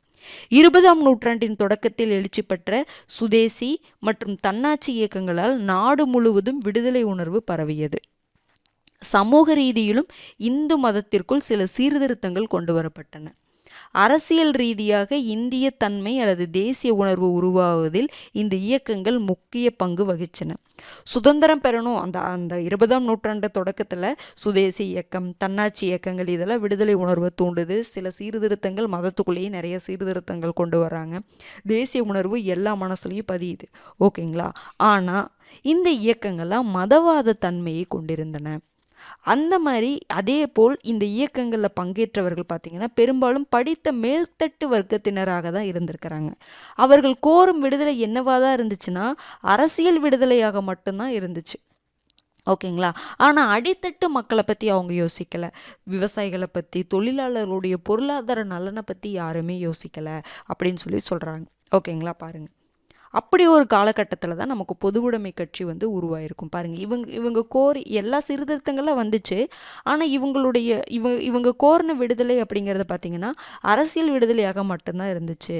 ஆனால் இந்த அடித்தட்டு மக்களான விவசாயிகள், தொழிலாளர்களின் பொருளாதார நலன்களுக்கு முக்கியத்துவம் கொடுக்கப்படலை. பெரும்பாலான விவசாயிகள் ஏழைகளாக தான் இருந்தாங்க. மேலும் இன்னொன்று என்ன சொல்கிறாங்கன்னா, காங்கிரஸ் கட்சிக்குள்ளே சாதி பாகுபாடுகள் நிலவியதை நம்ம போன கிளாஸ்லேயே பார்த்தோம். குறிப்பாக தமிழகத்துலேயும் பிரச்சனை இருந்துச்சு. பிராமணர் இல்லாதவர் என்ற பாகுபாடு நிலவியது அந்த பீரியடில். இந்த நிலைமையில் தமிழக அரசியல் இயக்கத்தில் பகுத்தறிவு கருத்துகள், அறிவியல் பார்வை ஆகியன உருவாவதிலும், விடுதலை போராட்டங்களுக்கு ஒரு வட்டாரத்தன்மை அளிப்பதிலும், விடுதலை போராட்டத்தில் விவசாயிகள் தொழிலாளர்கள் நலன்களை இணைப்பதிலும், இந்திய அரசியலில் சமதர்ம கருத்துக்கள் பரவியதிலும் சிங்காரவேலரின் அரசியல் சிந்தனைகள் முக்கிய பங்காற்றியது. அப்போ இந்த மாதிரி ஒரு காலகட்டத்தில் நிறைய இயக்கங்கள் இருந்துச்சு, சீர்திருத்தங்கள்லாம் அவங்க கொண்டு வந்தாங்க. விடுதலை உணர்வில் வந்து மக்களுக்குள்ளே ஏற்றினாங்க. அவங்களுடைய விடுதலை, அவங்க கேட்ட விடுதலை அரசியல் விடுதலையாக தான் இருந்துச்சு. அடித்தட்டு மக்களான விவசாயிகள், தொழிலாளருடைய அந்த பொருளாதார நலனை பற்றி அது முக்கியத்துவம் கொடுக்கலை. அப்போ பார்த்தீங்கன்னா காங்கிரஸ் கட்சிக்குள்ளேயே சாதி பாகுபாடுகள் இருந்துச்சு. தமிழகத்துலேயும் பிராமணர் இல்லாத ஒரு பிரச்சனை போயிட்டு இருக்குது. அப்போ இந்த மாதிரி காலகட்டத்தில், அதாவது இவங்க தமிழக அரசியல் இயக்கத்தில் பகுத்தறிவு கருத்துக்களும் அறிவியல் பார்வையும் விடுதலை போராட்டங்களுக்கு ஒரு வட்டாரத்தன்மை அளிப்பதிலும், விடுதலை போராட்டத்தில் விவசாயிகளும் தொழிலாளர்களும் அவங்களுடைய நலனை இதில் இணைப்பதிலையும் முக்கிய பங்கு வகித்தது எதுன்னு பார்த்தீங்கன்னா சிங்காரவேலரின் அரசியல் சிந்தனைகள் அப்படின்னு சொல்லி சொல்கிறாங்க. ஓகேங்களா? காங்கிரஸ் அரசியலில் சிங்காரவேலருடைய சிந்தனைகளுடைய தாக்கம் எப்படிப்பட்டதாக இருந்துச்சு அப்படின்னு சொல்லி பார்க்குறாங்க. பாருங்கள், தொடக்கத்தில் இந்தியாவிலிருந்து இயற்கை வளங்களை கொள்ளையடித்து மூலப்பொருட்களாக தங்கள் நாட்டுக்கு ஏற்றுமதி செய்த ஆங்கில அரசு தங்கள் தேவைகள் அதிகரித்ததால் இந்தியாவிலேயே தொழிற்சாலைகளை தொடங்கியது. அதாவது என்னன்னா, முன்னாடி என்ன பண்ணாங்க, ஸ்டார்டிங்கில் இந்தியாவிலிருந்து இயற்கை வளங்களை எல்லாம் கொள்ளையடித்து மூலப்பொருட்களாக தங்களுடைய நாட்டுக்கு ஏற்றுமதி செஞ்சுட்டு இருந்த ஆங்கில அரசு என்ன பண்ணாங்கன்னா, இன்னும் தனக்கு தேவை அதிகமாக இருந்தனால என்ன பண்ணாங்க, இந்தியாவிலேயே தொழிற்சாலை போட ஆரம்பிச்சிட்டாங்க. ஏற்கனவே இந்தியாவில் பாரம்பரிய தொழில்களில் வந்து காலனி ஆதிக்க அரசு முடக்கி விட்டதால் மக்கள் வாழ்வாதாரங்களை இழந்து பசி, பட்டினி, வறுமையில் வாடுறாங்க. இதெல்லாம் நீங்கள் ஐயர்மலை படிச்சிருப்பீங்கள்ல. அப்போ ஏற்கனவே இப்போது இங்கிருந்து எல்லாத்தையுமே கொள்ளையடிச்சிட்டு அங்கே கொண்டு போகிறாங்க. இப்போ இங்கேயே தொழிற்சாலை அமைச்சிட்டாங்கன்னா என்னாகும், இந்திய உற்பத்தி பொருட்களை பாதிப்பு ஏற்படும். அப்போ மக்கள் வேலை இல்லாமல் இருப்பாங்க, அவங்களுக்கு வருமானம் கிடைக்காது, பசி பட்டினியால் வாடுவாங்க, வறுமையில் வாடுறாங்க. ஏற்கனவே அப்படி தான் வாடிட்டு இருக்காங்க. அப்போ இதனால் என்னாச்சுன்னா, தொழிற்சாலைகள் அவங்க இங்கே அமைச்சதுனால மக்களின் வாழ்க்கை தரத்தினை இது ரொம்ப மோசமாக்கியது. இதனால் கூலி வேலை கிடைத்தால் போதும் என்ற நிலைக்கு தொழிலாளர்கள் தள்ளப்பட்டனர். என்ன வேலை கிடைச்சா ஒன்றுமே இல்லாத போது என்ன நினைப்போம் எல்லாருமே, ப்ராக்டிக்கலாக யோசிச்சு பாருங்கள். ஒரு கூலி வேலை கிடைச்சா கூட போதும் அப்படின்னு நினைப்போம்ல, அதுதான். இதனால் பின்னர் தொடங்கப்பட்ட தொழிற்சாலைகள் அனைத்திலும் தொழிலாளர்கள் மிக குறைவான கூலிக்கு வேலையில் அமர்த்தப்பட்டனர். வேலை எல்லாமே போயிடுச்சு. பிரிட்டிஷ் அரசு அவங்க தொழிற்சாலைகள் அமைச்சு கடைசியில் இந்த தொழிற்சாலைகளுக்கே இவங்க வேலைக்கு போகிறாங்க. அதுவும் குறைவான கூலிக்கு போகிறாங்க. ஒன்றுமே எதுவுமே இல்லாமல் இருக்கிறதுக்கு கொஞ்சம் கூலி கிடைச்சா கூட போதும் இல்லை அப்படின்னு சொல்லிட்டு வேலைக்கு அமர்த்தப்பட்டனர். அடிமைகளை போல் அங்கே உழைக்கிறாங்க. அந்த வேலைக்கு தகுந்த கூலிலாம் அங்கே கிடையவே கிடையாது. அது போராடினால் ஏதாவது கேட்டு போராடினால் அடக்குமுறையால் அவங்க ஒடுக்கப்படுறாங்க. இந்த மாதிரி பாதிக்கப்படுற தொழிலாளர்களுக்கு தான் தொழிலாளர் அமைப்புகள் நிறைய உருவாக ஆரம்பிச்சிச்சு. நிறைய இடத்துல நிறைய ஸ்ட்ரைக்கெலாம் நடந்துக்கூட. நம்ம நம்மளை நீங்கள் படிச்சிருப்பீங்கள்ல, அகமதாபாத் மில் வேலை நிறுத்தம் அப்படிங்கிற மாதிரிலாம் நம்ம படிச்சிருப்போம்ல. அப்போ இவங்களுக்காக தான், இந்த தொழிலாளர்களுக்காக தான் தொழிலாளர் அமைப்புகள் நிறைய உருவாச்சு.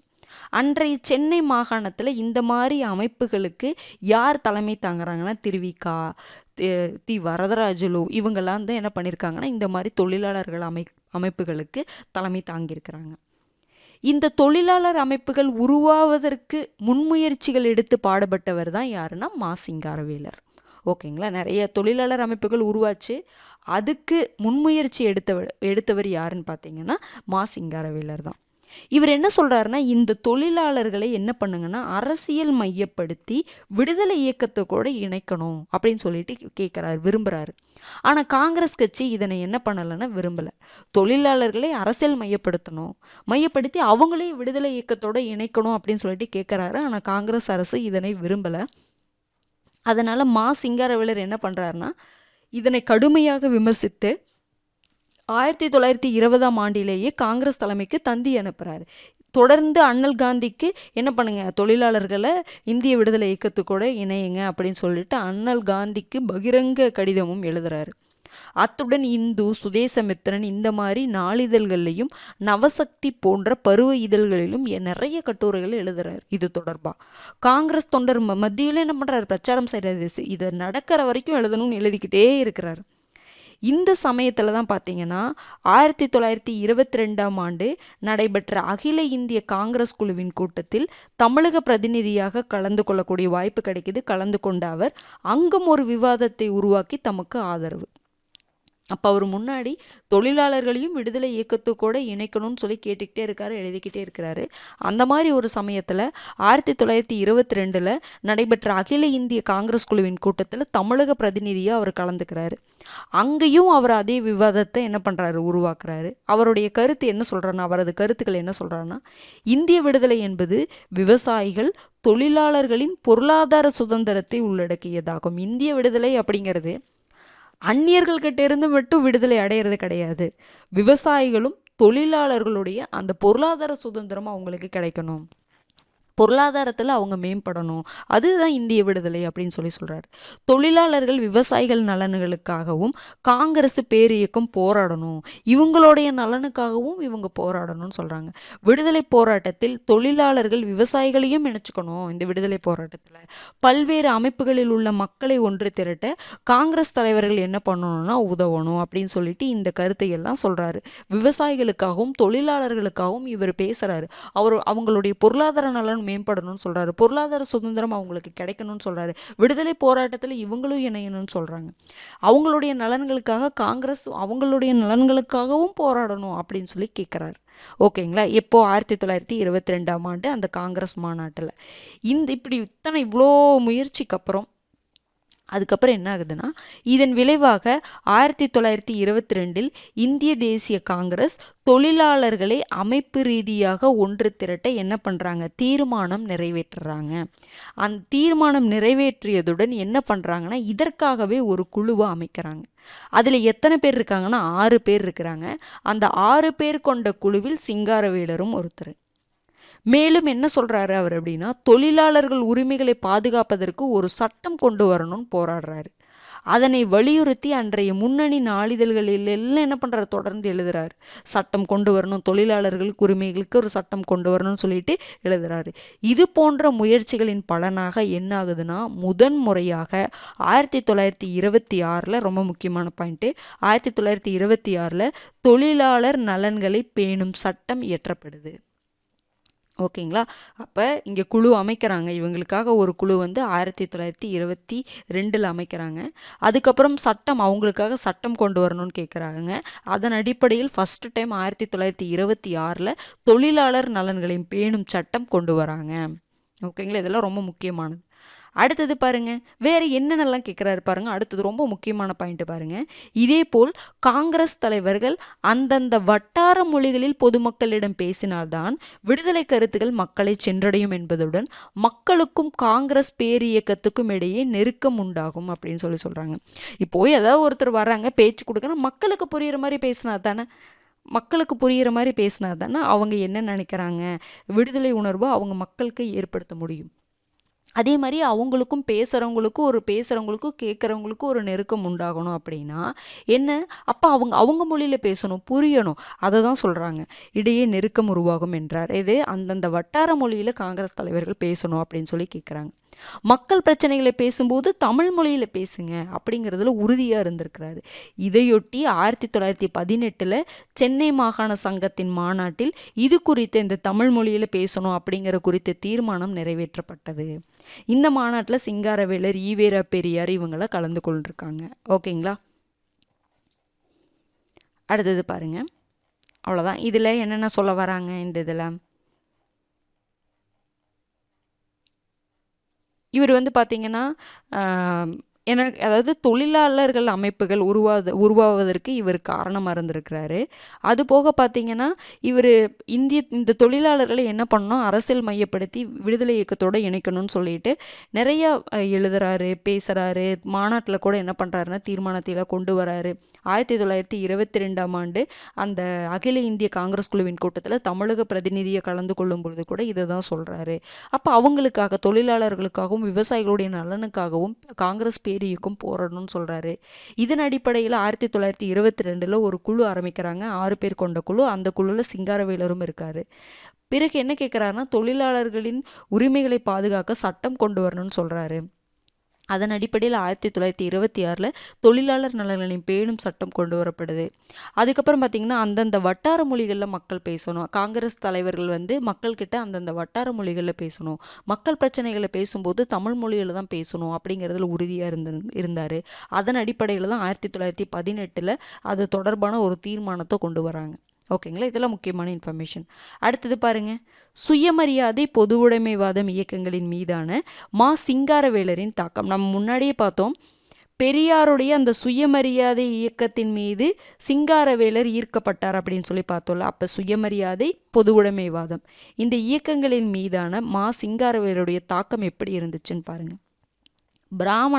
பிராமணர் அல்லாதோர் பாகுபாடு காங்கிரஸ் கட்சியில் நிலவுவதை கண்டித்து பெரியார் என்னாயிரம் விலகிடுவார். நம்ம பார்த்தோம், விலகி சுயமரியாதை இயக்கத்தை ஸ்டார்ட் பண்ணுவாங்கன்னு நம்ம சொல்லி பார்த்தோமா போன கிளாஸில். அப்போ விலகிய போது மா சிங்காரவேலர் பெரியாரை ஆதரிக்கிறார். அதுக்கப்புறம் பாருங்கள், சோவியத் ஒன்றியம் சென்று வந்த ஈவேரா பெரியார் சோவியத் யூனியன் போயிட்டு வர்றார். ஈவேரா பெரியார் போயிட்டு வந்ததுக்கப்புறம் அங்கே ஏற்பட்ட தாக்கத்தினால பொது உடைமைவாத கருத்துக்களை ஏற்றுக்கொண்டு சுயமரியாதை இயக்கத்தினை என்னென்ன பெயர் மாற்றாருன்னா சுயமரியாதை சமூக நீதி கட்சி அப்படின்னு பெயர் மாற்றம் பண்ணார். ஓகேங்களா, அங்கே சோவியத் யூனியன்னாவே பொது உடைமைவாதம் தான். அங்கே போயிட்டு வந்ததுக்கப்புறம் பொது உடைமைவாத கருத்துக்களை அதை ஏற்றுக்கிட்டார். அவருக்கு அது வந்து பிடிச்சிருக்கு. அதனால் தன்னுடைய சுயமரியாதை இயக்கத்தை சுயமரியாதை சமூக நீதி கட்சின்னு பெரியார் வந்து மாத்துறார். அந்த சுயமரியாதை சமூக நீதி கட்சிக்காக கொள்கை திட்டங்களை வகுத்தளிப்பதில் மா சிங்காரவேலர் உறுதுணையாக இருந்திருக்கிறார். இந்த அமைப்பு தமிழ்நாடு முழுவதும் பரவுவதற்கு மா சிங்காரவேலர் அயராது பாடுபட்டிருக்கிறாரு அப்படின்னு சொல்கிறாங்க. சுயமரியாதை இயக்கம் தமிழ்நாடு முழுவதும் பரவுவதற்கு மா சிங்காரவேலர் அயராது பாடுபட்டிருக்கிறாரு. சுயமரியாதை சமூக நீதி கட்சி அந்த பெயர் மாற்றத்தை நல்லா பார்த்து வச்சுக்கோங்க. ஓகேங்களா, அடுத்தது பாருங்க, பெரியார் நடத்திய குடியரசு உள்ளிட்ட இதழ்களில் மூட நம்பிக்கைகளுக்கு எதிராக ஏராளமான கட்டுரைகளை அவர் எழுதியிருக்காரு. பெரியாரை பொறுத்த வரைக்கும் குடியரசு, புரட்சி, விடுதலை, ரிவோல்ட்டு இந்த மாதிரி நிறைய இதழ்களை வெளியிட்டிருக்காரு. அந்த இதழ்களில் எல்லாமே சிங்காரவேலர் பார்த்திங்கன்னா நிறைய கட்டுரைகளை எழுதியிருக்காரு. அவருடைய கட்டுரைகள் பார்த்திங்கன்னா எளிமையான நடையில் புரிந்து கொள்ளும் வகையில் தான் இருந்திருக்கு. ரொம்ப ரொம்ப முக்கியம். நம்ம எழுதுகிறோம் அப்படின்னா புரிந்து கொள்கிற மாதிரி இருக்கணும். மா சிங்காரவேலர் பொதுவுடைமைவாத தத்துவத்தில் ஆழமாக நம்பிக்கை கொண்டவர்னு சொல்கிறாங்க. காங்கிரஸ் பேரியக்கம் தொழிலாளர் அமைப்புகளை ஆதரிக்க வேண்டும் அப்படின்னு சொல்லிட்டு 1920 தலைமைக்கு தந்தி அனுப்புகிறாரு. அது சென்னை சமதர்மவாதிகள் சார்பில் அனுப்பப்படுவதாக அதில் தெரிவித்திருந்தார். நம்ம முன்னாடியே பார்த்தோம், தொழிலாளர் அமைப்புகளை காங்கிரஸ் ஆதரவு அளிக்க வேண்டும் அப்படின்னு சொல்லிட்டு நிறைய எழுதியிருப்பார். அதில் ஒரு இன்ஃபர்மேஷன் இங்கே தனியாக கொடுத்துருக்காங்க. 1920 தலைமைக்கு தந்தி அனுப்புகிறாரு. அப்போ என்ன, சமதர்மவாதிகள் சார்பில் அனுப்பப்படுகிறது அப்படின்னு சொல்லிட்டு அதில் தெரிவிச்சிருக்காங்கன்னு சொல்கிறாங்க. அதே மாதிரி அகில இந்திய காங்கிரஸ் குழுவின் கூட்டங்கள்லையும் பொதுவுடைமைவாத மாநாடுகள்லையும் பிரதிநிதியாகவே அவர் என்ன பண்ணியிருக்காருன்னா வாதிட்டிருக்கிறாரு அப்படின்னு சொல்கிறாங்க. அதே மாதிரி அடுத்த பாயிண்ட் ரொம்ப ரொம்ப முக்கியம்.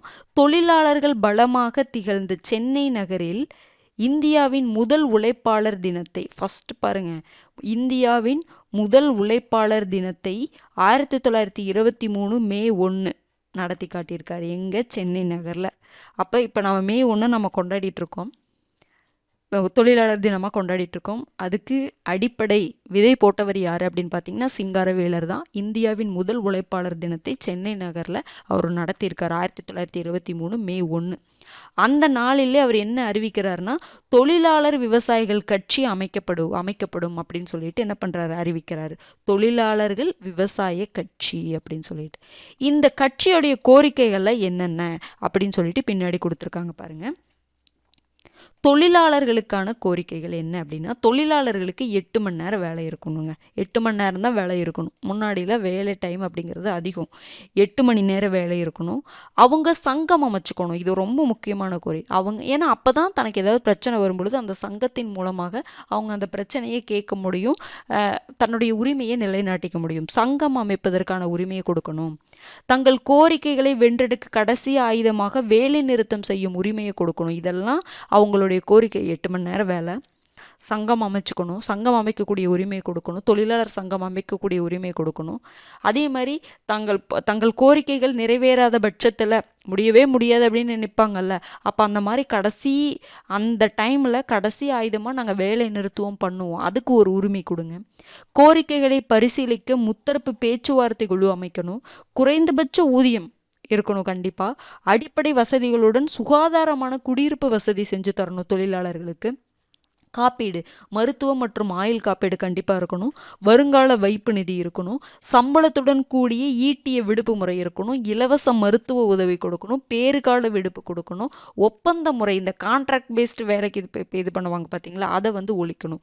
இதெல்லாம் தொழிலாளர்களுக்கானது. 8 மணி நேர வேலை, சங்கம் அமைக்கும் உரிமை, வேலை நிறுத்தம் செய்யக்கூடிய உரிமை, பேச்சுவார்த்தை குழு அமைக்கணும், குறைந்தபட்ச ஊதியம் கொடுக்கணும், குடியிருப்பு வசதி, அது அடிப்படை வசதிகளுடன் சுகாதாரமான குடியிருப்பு வசதியாக இருக்கணும், மருத்துவம் மற்றும் ஆயுள் காப்பீட்டு, வருங்கால வைப்பு நிதி இருக்கணும், சம்பளத்துடன் கூடிய ஈட்டிய விடுப்பு இருக்கணும், இலவச மருத்துவ உதவி கொடுக்கணும், பேறுகால விடுப்பு கொடுக்கணும், ஒப்பந்த முறை ஒழிப்பு இருக்கணும். அந்த ஒப்பந்த முறையெல்லாம் ஒழிக்கணும்னு சொல்கிறாங்க. விவசாயிகளுக்கு என்ன கேட்குறாங்கன்னா, ஏன்னா இது தொழிலாளர் விவசாயிகள் கட்சியில், அப்போ தொழிலாளர்களுக்கு என்னென்ன கோரிக்கைகள்னு சொல்லிட்டாங்க. விவசாயிகளுக்கு என்ன அப்படின்னா இலவச நீர்ப்பாசனம், அடுத்தது ஜமீன்தாரி முறை ஒழிப்பு, இந்த 2 இருக்கணும். நீர்ப்பாசனம் இலவசமாக கொடுக்கணும், ஜமீன்தாரி முறையை ஒழிக்கணும். இதுதான் விவசாயிகளுக்கான கோரிக்கை. பொதுமக்களுக்கு என்ன அப்படின்னா எல்லாருக்கும் வாக்குரிமை கொடுக்கணுங்க. எல்லாருக்கும் வாக்குரிமை கொடுக்கணும்.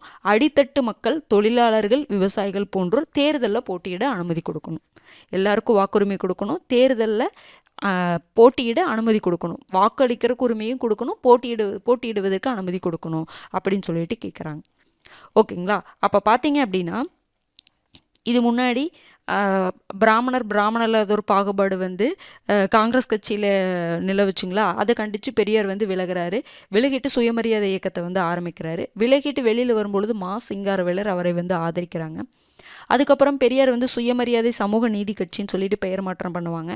அதற்கான கொள்கை திட்டங்களை வகுப்பதில் சிங்காரவேலர் உறுதுணையாக இருந்திருக்கிறாரு. அதுக்கப்புறம் பாருங்கள், இவருடைய அந்த இதழ்களில் அவர் சிங்காரவேலர் நிறைய எழுதியிருக்காரு. அப்புறம் பார்த்தீங்க அப்படின்னா இதெல்லாம் தெரிஞ்ச பாயிண்ட் தான். இந்தியாவின் முதல் உழைப்பாளர் தினத்தை 1923 மே 1 என்று நடத்துகிறாரு. தொழிலாளர்கள் விவசாயிகள் கட்சி தொடங்கப்படும் சொல்லிட்டு அறிவிக்கிறாரு. அதில் தொழிலாளர்களுக்கான கோரிக்கைகள் என்னென்ன, இதெல்லாம் லைட்டாக பார்த்துக்கிட்டா போதுமானது. விவசாயிகளுக்கான கோரிக்கைகள் என்னென்ன, அடுத்தது பார்த்தீங்க அப்படின்னா பொதுமக்களுக்கான கோரிக்கைகள் என்னென்ன அப்படின்னு சொல்லியிருப்பாங்க. ஓகேங்களா?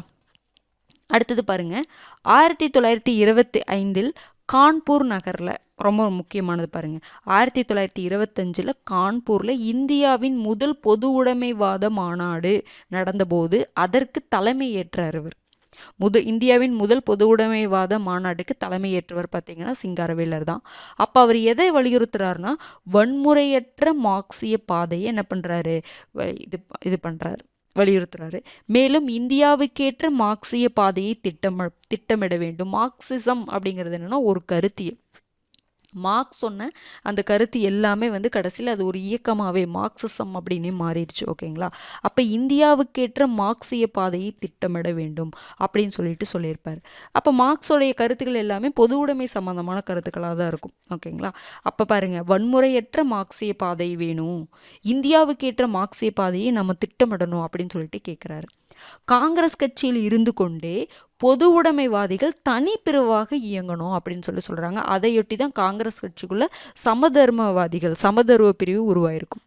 அப்போ இந்தியாவின் முதல் பொது உடைமை மாநாடுக்கு யார் தலைமை தாங்குறாங்க, எங்கே நடந்தது, எப்போ நடந்தது, அங்கே அவர் என்ன வலியுறுத்தி பேசுகிறாரு, காங்கிரஸ் கட்சிக்குள்ளே இருந்து கொண்டே பொது உடைமைவாதிகள் தனி பிரிவாக இயங்கணும் அப்படின்னு சொல்கிறாங்க. ஓகேங்களா. அதன் அடிப்படையில் தான் காங்கிரஸ் கட்சிக்குள்ள சமதர்வ பிரிவு உருவானதுன்னு சொல்கிறாங்க. அடுத்தது சிங்காரவேலருடைய வாழ்வும் சமூக பணியும் என்ன இருந்தது, எப்படி இருந்ததுன்னு பாருங்கள். சிங்காரவேலரை பொறுத்த வரைக்கும் இளம் வயதிலேயே இந்து மதத்தில் இருக்கக்கூடிய அந்த வர்ண அமைப்பில், அந்த பிரிவு சொல்கிறோம்ல, வர்ண அமைப்பிலும் மூட நம்பிக்கையிலும் அதிருப்தி அடைந்திருந்தார். இவருக்கு அதிலே நம்பிக்கை கிடையாது சின்ன வயசுலேருந்தே. இதன் விளைவாக 1890களிலேயே பல இடங்களில் பௌத்த சங்கம் அமைத்து வர்ண அமைப்புக்கும் மூட நம்பிக்கைகளுக்கு எதிராக பரப்புரை செய்கிறார். பௌத்த மதம் அப்படிங்கிறது எல்லாமே சமமாக பார்க்குறதாங்க, ஜாதி பிரிவினையில் கிடையவே கிடையாது. அதனால் இவர் என்ன பண்ணுறாருன்னா பௌத்தத்தின் மேலே ஈடுபாடு கொண்டவர். அப்போ 1890களிலேயே பல இடங்களில் என்ன பண்ணுறாரு அப்படின்னா பௌத்த சங்கத்தை அமைச்சு இந்த மூட நம்பிக்கைகளுக்கு எதிராக பரப்புரை பண்ணுறாரு.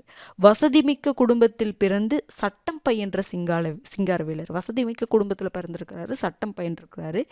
சென்னை மாநகராட்சி மன்றத்தில் உறுப்பினராகவும் அதன் சுகாதார குழுவிலும் பணியாற்றியிருக்கிறார். என்னென்ன வேலையெல்லாம் பண்ணியிருக்காரு அப்படின்னு சொல்லிட்டு, அப்போது அந்த சுகாதார குழுவில் பணியாற்றிய போது அவர் என்ன பண்ணியிருக்காருன்னா, அப்போது குடிசை பகுதிகளில் கொள்ளை நோய் தாக்கம் அதிகமாக இருந்ததால் சுகாதாரம், கல்வி ஆகிய பிரச்சனைகளுக்கு முன்னுரிமை கொடுத்திருக்கிறாரு.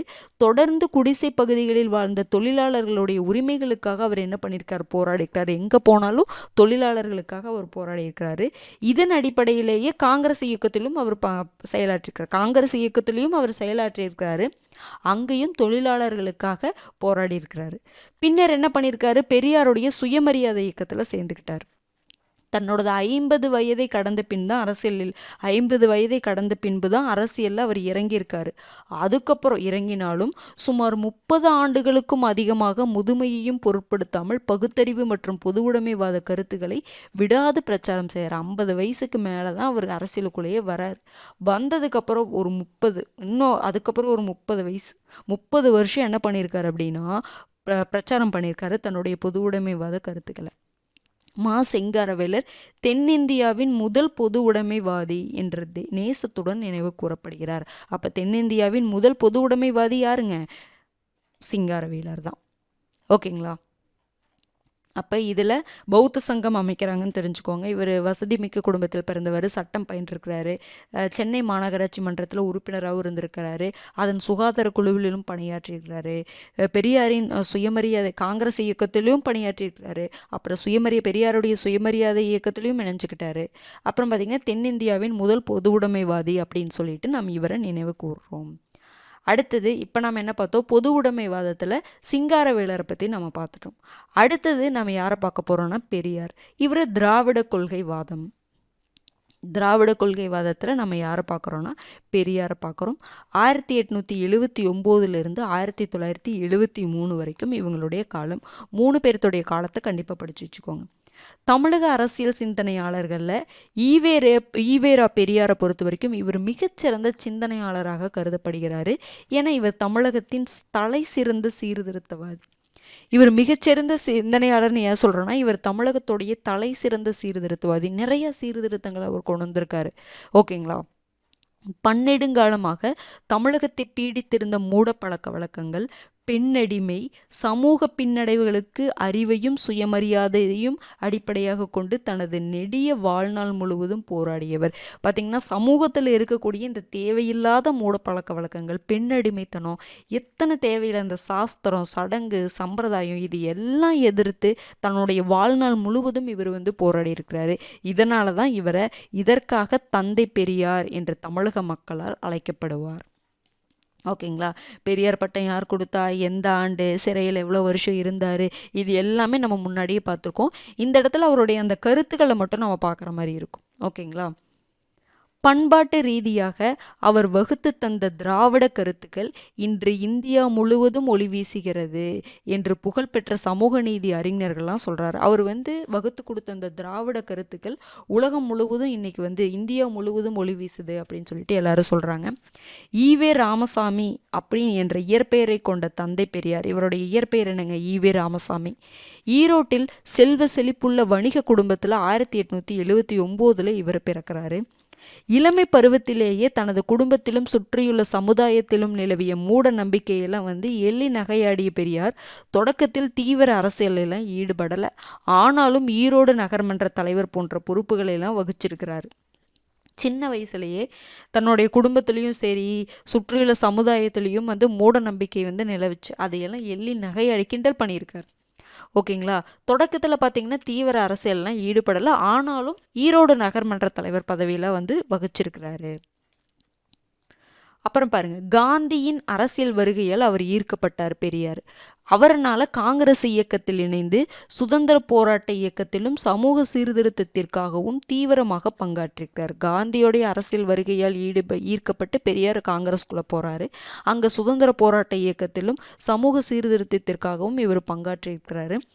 காங்கிரஸ் இயக்கத்தில் மேட்டுக்குடியினரின் செல்வாக்கு கோலோச்சி 1920களில் மக்களிடம் காங்கிரஸ் பேரியக்கத்தை கொண்டு சென்றதிலும் ஆலய நுழைவு போராட்டங்கள் வெற்றி பெற்றதிலும் பெரியார் பெரும் பங்காற்றினார்.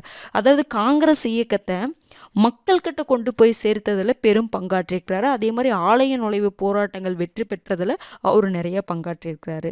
ஆனால் என்ன பிரச்சனை காங்கிரஸ் கட்சியில்? வர்ணாசிரம கொள்கை கடைபிடிக்கப்பட்டதால் அவர் என்ன பண்ணுறாரு? கடைசியில் அதிலிருந்து விலகி நீதி கட்சியில் இணைஞ்சு அப்புறம் சுயமரியாதை இயக்கத்தை என்ன பண்ணுவார்? தொடங்குவார். ஓகேங்களா? நீதி கட்சியில் இணைந்து சுயமரியாதை இயக்கத்தை தொடங்குறாரு. இதற்கு பின்னர் தந்தை பெரியாரின் பங்களிப்புகள் மற்றும் செயல்பாடுகள் இந்திய மற்றும் தமிழக அரசியலில் பிரிக்க முடியாத வரலாறாயின. இதுக்கப்புறம் இவர் காங்கிரஸ் கட்சியை விட்டு விலகி சுயமரியாதை இயக்கத்தை ஸ்டார்ட் பண்ணுறாங்கல்ல, அதுக்கு பின்னாடி அவருடைய பங்களிப்புகள் செயல்பாடுகள்லாம் பார்த்தீங்க அப்படின்னா ரொம்ப அது ஒரு பெரிய வரலாறுன்னே நம்ம சொல்லலாம். தேசத்தின் இவர் சொன்ன வாசகம்லாம் நிறைய இருக்கும், படிச்சுக்கோங்க. தேசத்தின் பெயரால் ஓர் குழு மக்களை சுரண்ட நினைத்தால் அத்தேசம் போராடி பெற்ற உண்மையான சுதந்திரம் அதுவல்ல அப்படின்னு சொல்லிட்டு பெரியார் சொல்றார். இவர் பார்த்தீங்கன்னா தேசம், இனம், தேசியவாதம் இது எல்லாத்தையுமே விமர்சிக்கிறார். இந்த தேசப்பற்று, தேசியவாதம் அப்படின்னு சொல்லிட்டு உணர்ச்சி மிக்க ஒரு மக்களை தூண்டி விடுறாங்க பார்த்தீங்களா? இந்த மாதிரி கருத்துக்களை அவர் ஆதரிக்க கிடையாது. ஏன்னா பின்னாடி சொல்லுவார். தேசத்தின் பெயரால் என்ன பண்ணுறாங்கன்னா இன்னும் ஒரு குழு என்ன பண்ணுறாங்களாமா, இன்னொரு குழு மக்களை சுரண்ட நினைக்கிறாங்க. நீங்கள் உடனே பாரதியார் அப்படி கிடையாது, அவர் அந்த மீனிங்கில் அவர் சொல்ல வரல. சில பேர் அப்படி இருக்காங்க. நீங்கள் இப்போ இந்தியர்கள் இன்னொரு நாடு அதாவது இன்னொரு நாடு நம்மளை அடிமைப்படுத்தும் பொழுது இந்தியர்கள் எல்லாமே சேர்ந்து பண்ணணும் அப்படிங்கிறது வேற. ஆனால் சில பேர் என்ன பண்ணுறாங்களாமா, இப்போ பார்த்தீங்கன்னா ஒரு எக்ஸாம்பிள் நான் சொல்கிறேன். இஸ்ரேல் பாலஸ்தீனம் பிரச்சனை போயிட்டுருக்கு ரொம்ப வருஷமாக. அப்போ அந்த இனத்துக்குள்ள ஒரு பிரச்சனை, அந்த இனம் ரீதியாக ஒரு பிரச்சனை, அந்த இன ரீதியான அந்த என்ன பண்ணுற மக்களுக்குள்ள அந்த இனப்பாகுபாட்டை வளர்த்து விட்டு அவங்களுக்குள்ள பிரச்சனையை இது பண்ணிட்டு இருக்கிறது. அப்போ நீங்கள் இந்த இனத்தை சேர்ந்தவங்க, இவங்க இங்கே வரக்கூடாது அப்படின்னு. இது மட்டும் இல்லை, ஒரு எக்ஸாம்பிளுக்காக சொன்னேன். நிறைய இடத்துல சண்டை வர்ற காரணமே அதுதான், பிரச்சனை வர்ற காரணமே அதுதான். அப்போ அந்த பற்று ரொம்ப அது வெறியாக போயிடக்கூடாது. அந்த பற்றாக இருக்கிற வரைக்கும் நல்லது தான். அது வெறியாக போயிடுச்சுன்னா என்னாகும்? போர் நடக்குது, ஓகே, போர் நடத்துகிறோம். அப்போ ரெண்டு பக்கமே மக்கள் தானே இருக்காங்க, வேற யார் இருக்கா சொல்லுங்க பார்க்கலாம்? ரெண்டு பக்கமே மக்கள் தான் இருக்கிறாங்க, மக்கள் தான் பாதிக்கப்படுறாங்க. புரிஞ்சுதுங்களா? அப்போ அந்த பற்றுங்கிறது வெறியாக போயிடுச்சுன்னா சாதாரண மக்கள் தான், அது எந்த பக்கம் இழப்புனாலும் இழப்பு தானே. அங்கே அந்த மக்கள் வேற ஒரு நாட்டுடைய மக்கள் நல்லவங்களாக தான் இருப்பாங்க, அவங்க நமக்கு எதுவுமே பண்ண மாட்டாங்க. ஆனால் அந்த ஒரு நாட்டுக்குள்ள பிரச்சனை, அந்த நாட்டுடைய அந்த அதிகாரிகளுக்குள்ள பிரச்சனை அப்படிங்கும் பொழுது, அந்த போர் ஏற்படும் பொழுது யார் தான் பாதிக்கப்படுறாங்க? மக்கள் தானே பாதிக்கப்படுறாங்க. அதான் அந்த இடத்துல தான் இவர் சொல்லியிருப்பார் பாருங்க. தேசத்தின் பெயரால் ஒரு குழு மக்களை சுரண்ட நினைத்தால் அத்தேசம் போராடி பெற்ற உண்மையான சுதந்திரம் அது கிடையாது அப்படின்னு சொல்லிட்டு பெரியார் சொல்றார் பாருங்க.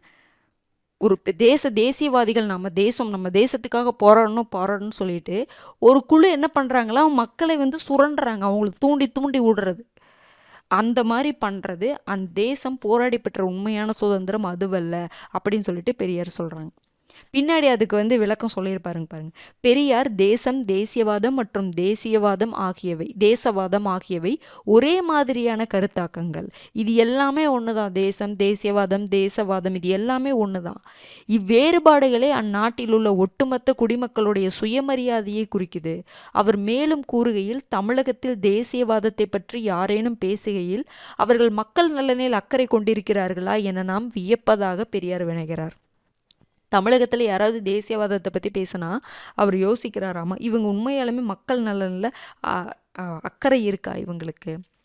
அப்போ அவங்கள தூண்டி அவங்கள ஏதோ ஒன்று பண்ண வைக்கிறாங்கல்ல, அப்போ அந்த இவங்க மக்கள் பாதிக்கப்படுறாங்கல்ல, அப்போ உண்மையாலுமே இவங்களுக்கு மக்கள் மேலே அக்கறை இருக்கா அப்படின்னு சொல்லிட்டு அவர் கேட்குறார். ஓகேங்களா? அதாவது தேசியவாதம் அப்படிங்கிற ஒரு விஷயம், தேசப்பற்றுங்கிறது நல்லது தான். பெரியார் என்ன சொல்ல வர்றாருன்னா, இது தவறாக பயன்படுத்தப்படுது அப்படின்னு சொல்ல வர்றார். ஓகேங்களா? அதுக்கு இதெல்லாம் சொல்கிறார் பாருங்க. தேசியவாதம் என்பது ஒரு சுரண்டல் அப்படின்னு சொல்லிட்டு அவர் சொல்கிறார் பாருங்க. இந்தியர்கள் மற்றும் தமிழர்களை மட்டுமல்லாமல் மக்களின் சுயமரியாதையை பற்றியும் கவலைப்படாத மனிதர்களும் இங்கே இருக்கிறாங்க பாருங்க. அவர்கள் தங்களின் சுயநலம் மற்றும் மேம்பாட்டிற்காக என்ன பண்ணுறாங்க? மக்களை தேசம் மற்றும் தேசியவாதத்தினை நம்ப வைத்து அவங்க ஏமாற்றுறாங்க. சில மக்கள் சுயநலம், தங்களுடைய சுயநலத்துக்காகவும் தன்னுடைய மேம்பாட்டிற்காகவும் மக்களை அடிச்சுக்க வைக்கிறாங்க. தேசம், தேசியவாதம்னு சொல்லி ஏமாத்துறாங்க அப்படின்னு சொல்கிறாரு.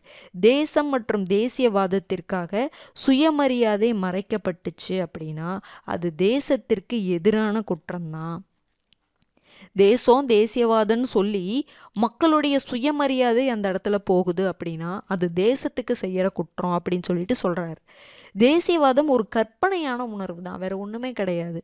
ஆகவே தேசிய உணர்வு என்பது வசதிமிக்க மற்றும் அதிகாரத்தில் உள்ளவர்களால் மக்களை ஏமாற்றி அவர்களின் எதிர்மறை உணர்வுகளை கட்டுப்படுத்தும் சதி அப்படின்னு சொல்லிட்டு அவர் சொல்கிறார். ஓப்பனாகவே இதெல்லாம் சொல்கிறார். ஓகேங்களா? அதாவது மக்களை தூண்டி விடக்கூடிய ஒரு உணர்வு தான் இது. வசதிமிக்க மற்றும் அதிகாரத்தில் உள்ளவர்கள் மக்களை ஏமாற்றி என்ன பண்ணுறது? அவங்களுடைய எதிர்மறையான அந்த உணர்வுகளை கட்டுப்படுத்துறது தான்.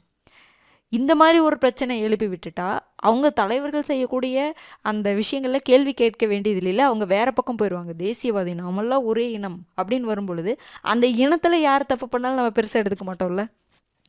அது உண்மை தானே? அப்படி தானே? தேசியவாதம் இப்போ ஒரு இனம்னு வச்சுக்கோங்க. ஒரு இனம் சார்ந்தவங்க எல்லாருமே இன்னொரு இனத்துக்கு எதிராக போராடுறாங்க அப்படின்னா அந்த இனத்தில் அவங்க தப்பு பண்ணால் அது பெருசாக தெரியாது. நாமெல்லாம் ஒரே இனம் அப்படின்ட்டு வரும்பொழுது என்னாகும்? நம்ம நமக்குள்ளேயே தப்பு பண்ணுறது தெரியாமல் போகும்ல. அதை தான் இந்த இடத்துல சொல்ல வராங்க. எதிர்மறை உணர்வுகளை கட்டுப்படுத்தக்கூடிய சதியாகும். யார் எங்கே தப்பு பண்ணாலும் தப்பு தானே. இவங்க நம்மளுடைய இது அப்படிங்கிறதுக்காக இது தப்பு இல்லை. நம்மளுடைய நாட்டில் ஒருத்தர் தப்பு பண்ணாலும் தப்பு தான். இவர் இவருடைய நம்ம நாட்டில் இருக்கிறாங்க, அப்போ நாம் எல்லாமே இந்தியர்கள், இவரை விட்டு தரக்கூடாதுன்னு அப்படி நம்ம செய்ய முடியுமா? முடியாதல்ல. அப்போ அதை தான் இந்த இடத்துல சொல்ல வர்றாரு. அது ஒரு தவறான அனுமானம் ஆகும் அப்படின்னு சொல்கிறாங்க. இதனை வசதி படைத்த உயர்குடியினர் ஏழை சமுதாயத்தின் உரிமைகளை தடுப்பதற்காக பயன்படுத்துகிறாங்க அப்படின்னு சொல்லிட்டு இதை சொல்கிறார். தேசியவாதம் என்பது மக்களுக்கு என்ன பண்ணுதுன்னா ஒரு மயக்கத்தையும் உணர்வு பூர்வமான வெறியையும் குறிக்கும் சொல்லாக்கி விட்டது. அந்த தேசியவாதம், தேசப்பற்று அப்படிங்கிறது என்னன்னா ஒரு மயக்கத்தையும் ஒரு வெறியும் உருவாக்கிடுச்சு. அது ஒரு நல்லது தான். தேசத்துக்காக போராடுறது, தேச விடுதலைக்காக போராடுறது நல்லது தான். அது ஒரு கட்டத்தில் அது வெறியாக மாறிடுச்சு. அப்போ நமக்குள்ளே நம்ம தப்பு பண்ணால் கூட கேட்கறது கிடையாது. சரி, இப்போ ஒரு எடுத்துக்காட்டு நம்ம என்ன சொல்லணும்னா, இந்திய விடுதலை போருக்காக நம்ம எல்லாமே இந்தியர்களை ஆங்கிலேயர்கள் அடிமைப்படுத்தியிருக்காங்க அப்படின்னு சொல்லிட்டு அவங்களுக்கு எதிராக நம்ம எல்லாருமே போராடுறோம். ஆனால் இந்தியர்களுக்குள்ளே அடிச்சிட்டு இருக்காங்கல்ல, சாதி மதம்னு சொல்லிட்டு இருக்காங்கல்ல, அப்போ அது சரியா? சொல்லுங்க பார்க்கலாம். அப்போ இவங்க பண்ணுவதெல்லாம் நியாயமா? அது ஒன்று இருக்குல்ல. அப்போ தனக்குள்ளேயே அடிச்சிட்டு இருக்காங்கல்ல, தங்களுக்குள்ளேயே அடிச்சிட்டு இருக்காங்கல்ல, அது யார் கேட்குறது? அது சரியாக போயிடுமா? அவங்க ஒரே தேசத்தில் இருக்கங்காட்டி அவங்க பண்ணது எல்லாமே நியாயமாயிட முடியுமா? அவங்க பண்ணுறது தப்பு. ஆங்கிலேயர்கள் என்ன பண்ணுறாங்களோ அதே தான் இந்தியர்களுக்கு பண்ணிகிட்டு இருந்தாங்க அன்னைக்கு. ஓகேங்களா? ஓகே, அதை தான் இந்த இடத்துல அவங்க சொல்லியிருப்பார். அப்போ இதெல்லாம் முக்கியமான சென்டென்ஸுங்க. தேசம் மற்றும் தேசியவாதத்திற்காக சுயமரியாதை மறைக்கப்பட்டுச்சுன்னா அது தேசத்திற்கு எதிரான குற்றம் சொல்கிறாரு. தேசியவாதம் அப்படிங்கிறது ஒரு கற்பனையான உணர்வுன்னு சொல்கிறாரு. வசதிமிக்க மற்றும் அதிகாரத்தில் உள்ளவர்களால் மக்களை ஏமாற்றி அவர்களின் எதிர்மறை உணர்வுகளை கட்டுப்படுத்தும் சதின்னு சொல்கிறாரு. வசதி படைத்த உயர்குடியினர் ஏழை சமுதாயத்தின் உரிமைகளை தடுப்பதற்காக இதை பயன்படுத்துகிறாங்க அப்படிங்கிறாரு. இது எல்லாம் முக்கியமான வாசகம்தான். தேசியவாதம் என்பது மக்களுக்கு ஒரு மயக்கத்தையும் உணர்வுபூர்வமான வெறியையும் குறிக்கும் சொல்லாகிவிட்டது அப்படின்னு சொல்கிறார். உலகளாவிய இது இங்கே மட்டும் இல்லை, எல்லா நாட்டிலுமே இந்த தேசியவாதம் இருக்குது. அப்போ இது உலகளாவிய தேசியவாதத்திற்கு அவர் மறுப்பு தெரிவிக்கிறார். பாருங்க, பெரியார் தனது இலங்கை பேருரையில் தேசம் மற்றும் தேசியவாதம் என்பதை கடுமையாக என்ன பண்ணுறாருன்னா எதிர்த்து பேசியிருக்கிறாரு. இந்திய தேசியவாதம் அப்படிங்கிற கருத்தை சிலர் எல்லாத்தையுமே சொல்ல, தேசியவாதம் அப்படிங்கிறது ஒரு நல்ல விஷயந்தான். ஆனால் அதை சிலர் என்ன பண்ணுறாங்கன்னா தங்கள் ஆயுதமாக கையில் எடுத்த காலத்தில் தேசியவாதத்தை பற்றி பெரியார் என்ன பண்ணுறாரு அப்படின்னா எதிர்த்து பேசியிருக்கிறாரு. அது ஒரு பெரிய விஷயந்தான். இந்திய தேசியவாதத்தை மட்டுமன்றி உலகில் உள்ள மற்ற நாடுகளின் தேசியங்களையும் சான்றாக காட்டி தேசியவாதத்தை மறுக்கிறார். இவர் என்ன சொல்றாரு அப்படின்னா, தேசியவாதம் என்பது முதலாளித்துவவாதிகள் தங்கள் மூலதனத்தை பெருக்கிக் கொள்வதற்காக ஏழை மக்களை பலிக்காடாக்குவதற்காக கற்பித்து கொண்ட தந்திர வார்த்தை. இது நீங்கள் இப்போ போக போக இப்போ நிறைய போர்கள் நம்ம பார்க்குறோம். நிறைய நாடுகளுக்கு இடையிலான போர்கள் நடக்குது, நிறைய இனங்களுக்கு இடையிலான போர்கள் நடக்குது. உலக அளவில் நான் சொல்கிறேன், பொதுவாகவே சொல்கிறேன். இது எல்லாம் உங்களுக்கு நேரம் கிடச்சிச்சு அப்படின்னா நீங்கள் படித்து பாருங்கள். இந்த சென்டென்ஸ்க்கான இதை எக்ஸ்பிளைன் பண்ணோம்னா ரொம்ப நேரம் ஆகும். ஓகேங்களா? இதுக்கு எடுத்துக்காட்டு சொல்லலாம், நான் நிறைய சொல்லலாம். ஆனால் இதை படித்து பாருங்கள், இதுதான் உண்மை. தங்களுடைய மூலதனத்தை பெருக்கிக் கொள்வதற்காக ஏழை மக்களை என்ன பண்ணுறது, தேசியவாதம் அப்படிங்கிற பேரில் தூண்டிவிட்டு அவங்களுக்குள்ள அடிச்சுக்க வைக்கிறது. புரிஞ்சுதுங்களா? அப்போ போர் போர் போர் போர் நடக்குதுன்னா ஆயுதங்கள் நிறைய தேவைப்படும். ஓகேங்களா? அந்த ஆயுதங்கள் என்ன சொல்லலாம், அந்த ஆயுதங்களை உற்பத்தி பண்ணுவாங்க, அதை விற்பனை பண்ணுவாங்க, அதன் மூலமாக லாபம் கிடைக்கும். நிறைய விஷயங்கள் இருக்குது. இது ஒரு நான் எடுத்துக்காட்டு உங்களுக்கு சொல்கிறேன். புரிஞ்சுதுங்களா? அப்போ இந்த மாதிரி நிறைய விஷயங்கள் இருக்குது. அப்போ இதுதான் சொல்கிறாங்க, தேசியவாதம் என்பது முதலாளித்துவவாதிகள் தங்கள் மூலதனத்தை பெருக்கிக் கொள்ள ஏழை மக்களை என்ன பண்ணுறதுன்னா பலிக்காடாக்குவதற்காக கற்பித்து கொண்ட ஒரு தந்திரவாதி. பொதுவாக சொல்கிறேன் நிறைய இடத்துல. ஓகேங்களா? இப்போ நம்ம இந்தியாவை பொறுத்த வரைக்கும் பெருசாக அந்த போர் அந்த மாதிரிலாம் கிடையாதுங்க. மற்ற உலக நாடுகள் நான் சொல்கிறேன், நீங்கள் நிறைய இப்போ ரீசெண்டாக பார்த்துட்டு தான் வருவீங்க. அப்போ அதெல்லாம் ஒரு காரணமாக இருக்குன்னு சொல்ல வராங்க. புரிஞ்சுதுங்களா? அடுத்தது பாருங்கள், உதாரணமாக என்ன சொல்கிறாருன்னா, இங்கிலாந்து நாட்டின் பணக்கார சமூகத்திற்கு அமெரிக்க நாட்டின் பணக்கார சமூகத்துடன் மோதல் வந்துச்சு அப்படின்னா இங்கிலாந்து தேசத்து முதலாளிகள் அந்நாட்டின் ஏழை மக்களை பார்த்து, இங்கிலாந்து மக்களே, தேசபக்தர்களே, தேசத்துக்கு நெருக்கடி வந்துவிட்டது என்று கூறி ஏழை சமுதாயத்தை என்ன பண்ணுறது, தூண்டுறது.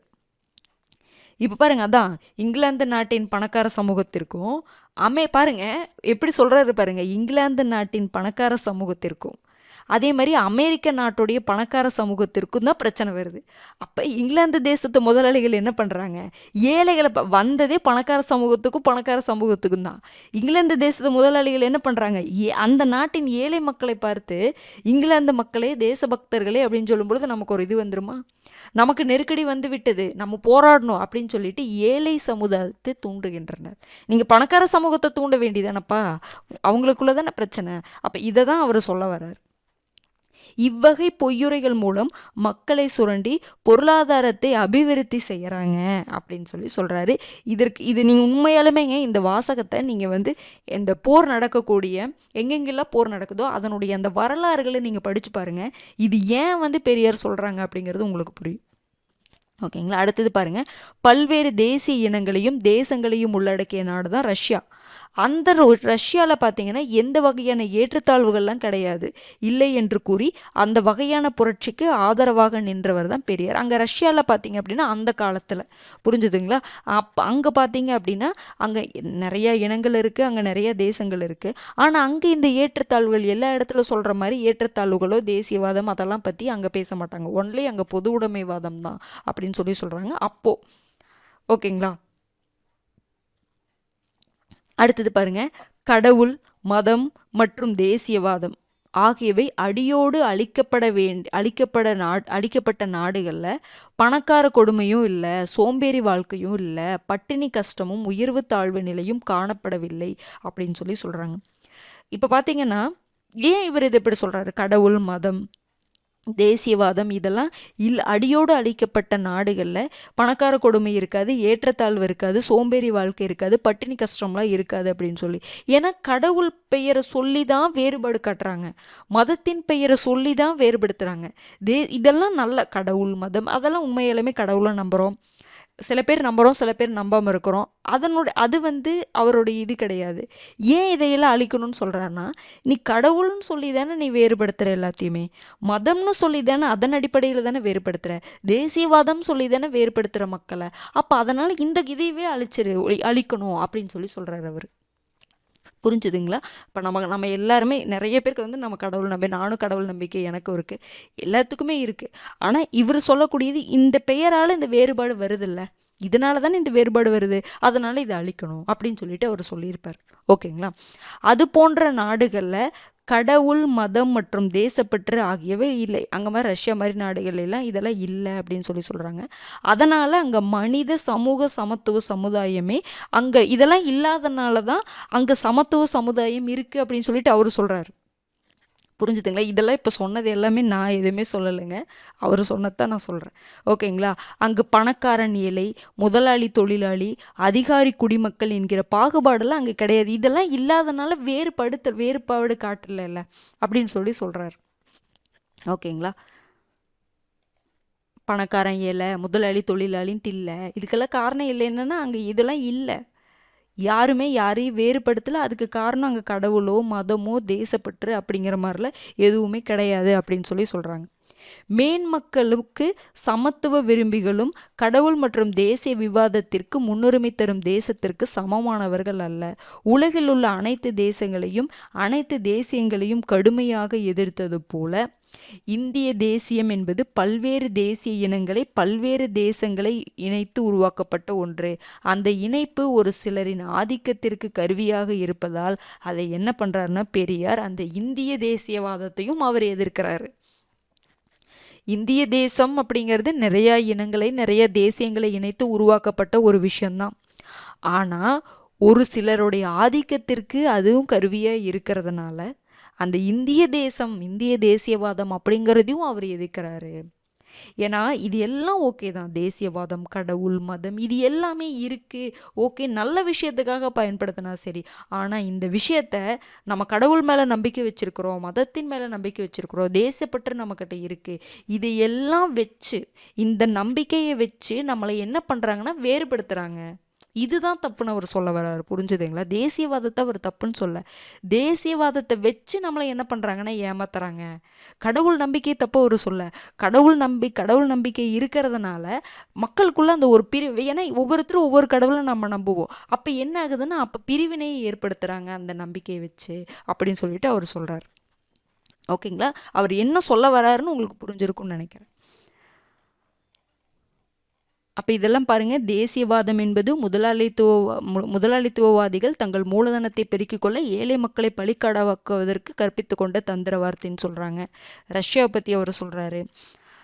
அப்புறம் இதெல்லாமே சொன்ன நிறைய தடவை அதை எக்ஸ்பிளைன் பண்ணியாச்சு, போதுமானதான். அடுத்தது பாருங்கள், இந்தியாவில் வேறுபாடுகளின் தேசம் அப்படிங்கிற கருத்து இந்தியாவிற்கு பொருந்துமா அப்படிங்கிற கேள்விக்கு அவர் ஒரு சிறப்பான பதில் கொடுக்குறாரு. மദ്രാஸ் அப்படிங்கிறது ஒரு தனி தேசம் அல்லவென்றும் அது தனித்து செயல்பட முடியாது என்றும் தோழர்கள் சொல்கிறாங்க. மദ്രാஸை இப்போ தேசம், இந்திய தேசம், அதுக்குள்ள மெட்ராஸ் தனி தேசம்னு சொல்ல முடியாது, அது தனித்து செயல்பட முடியாது அப்படின்னு சொல்லிட்டு சில பேர் சொல்கிறாங்க. மദ്രാஸ் ஒரு தனி தேசமாக இருந்தது, முன்னாடி அப்படிதானே இருந்தது, தனி தேசமாக இருக்கு, இன்னைக்கும் இருக்கு, அதுதான் திராவிடம். இவர் என்ன சொல்லுவார்னா திராவிட தேசம்னு சொல்லுவார். ஏன்னா இவருடைய கொள்கை என்னது? திராவிட கொள்கைவாதம். அப்போ திராவிடர்கள் எல்லாமே திராவிடர்கள், அப்போ திராவிட தனி தேசம் அப்படின்னு சொல்லுவார். அதனுடைய நாகரிகம், பண்பாடு, பழக்க வழக்கங்கள் ஆகியவை வங்காளம் பம்பாயிடமிருந்து வேறுபட்டது. இப்படி இந்தியாவில் நிறைய இனங்கள் இருக்குது, நிறைய கொள்கைகள் இருக்குது. திராவிடர்கள் இருக்காங்க, ஆரியர்கள் இருக்காங்க, எல்லாமே இருக்காங்க.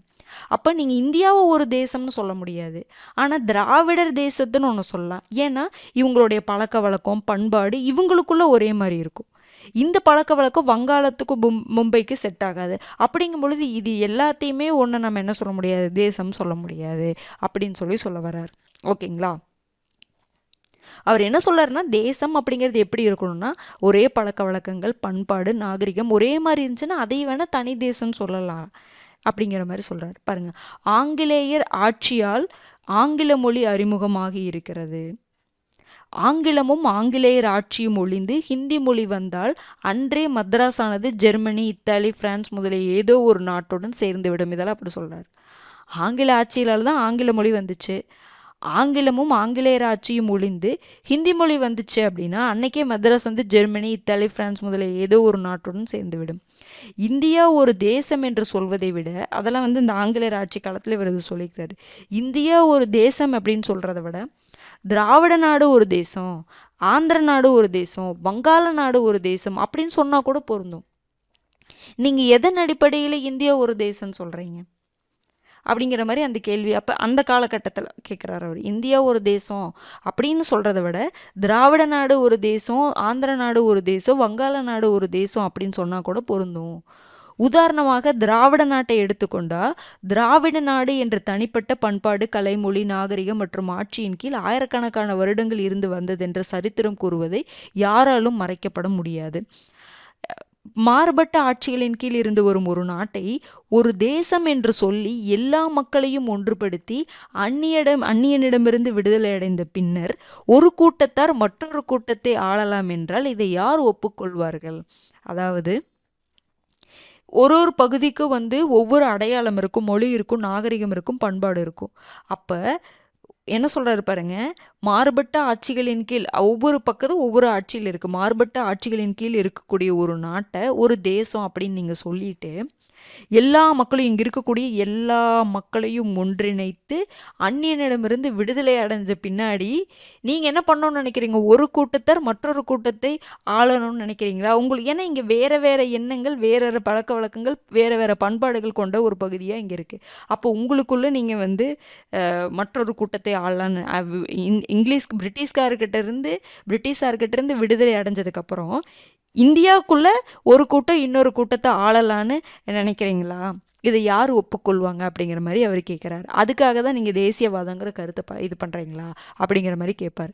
பெரியார் முன்மொழிந்த திராவிட தேசியவாதமே முற்றிலும் பெருவாரியாக மத ஆதிக்கங்களுக்கு எதிராக தான் இருந்திருக்கு அப்படின்னு சொல்கிறார்.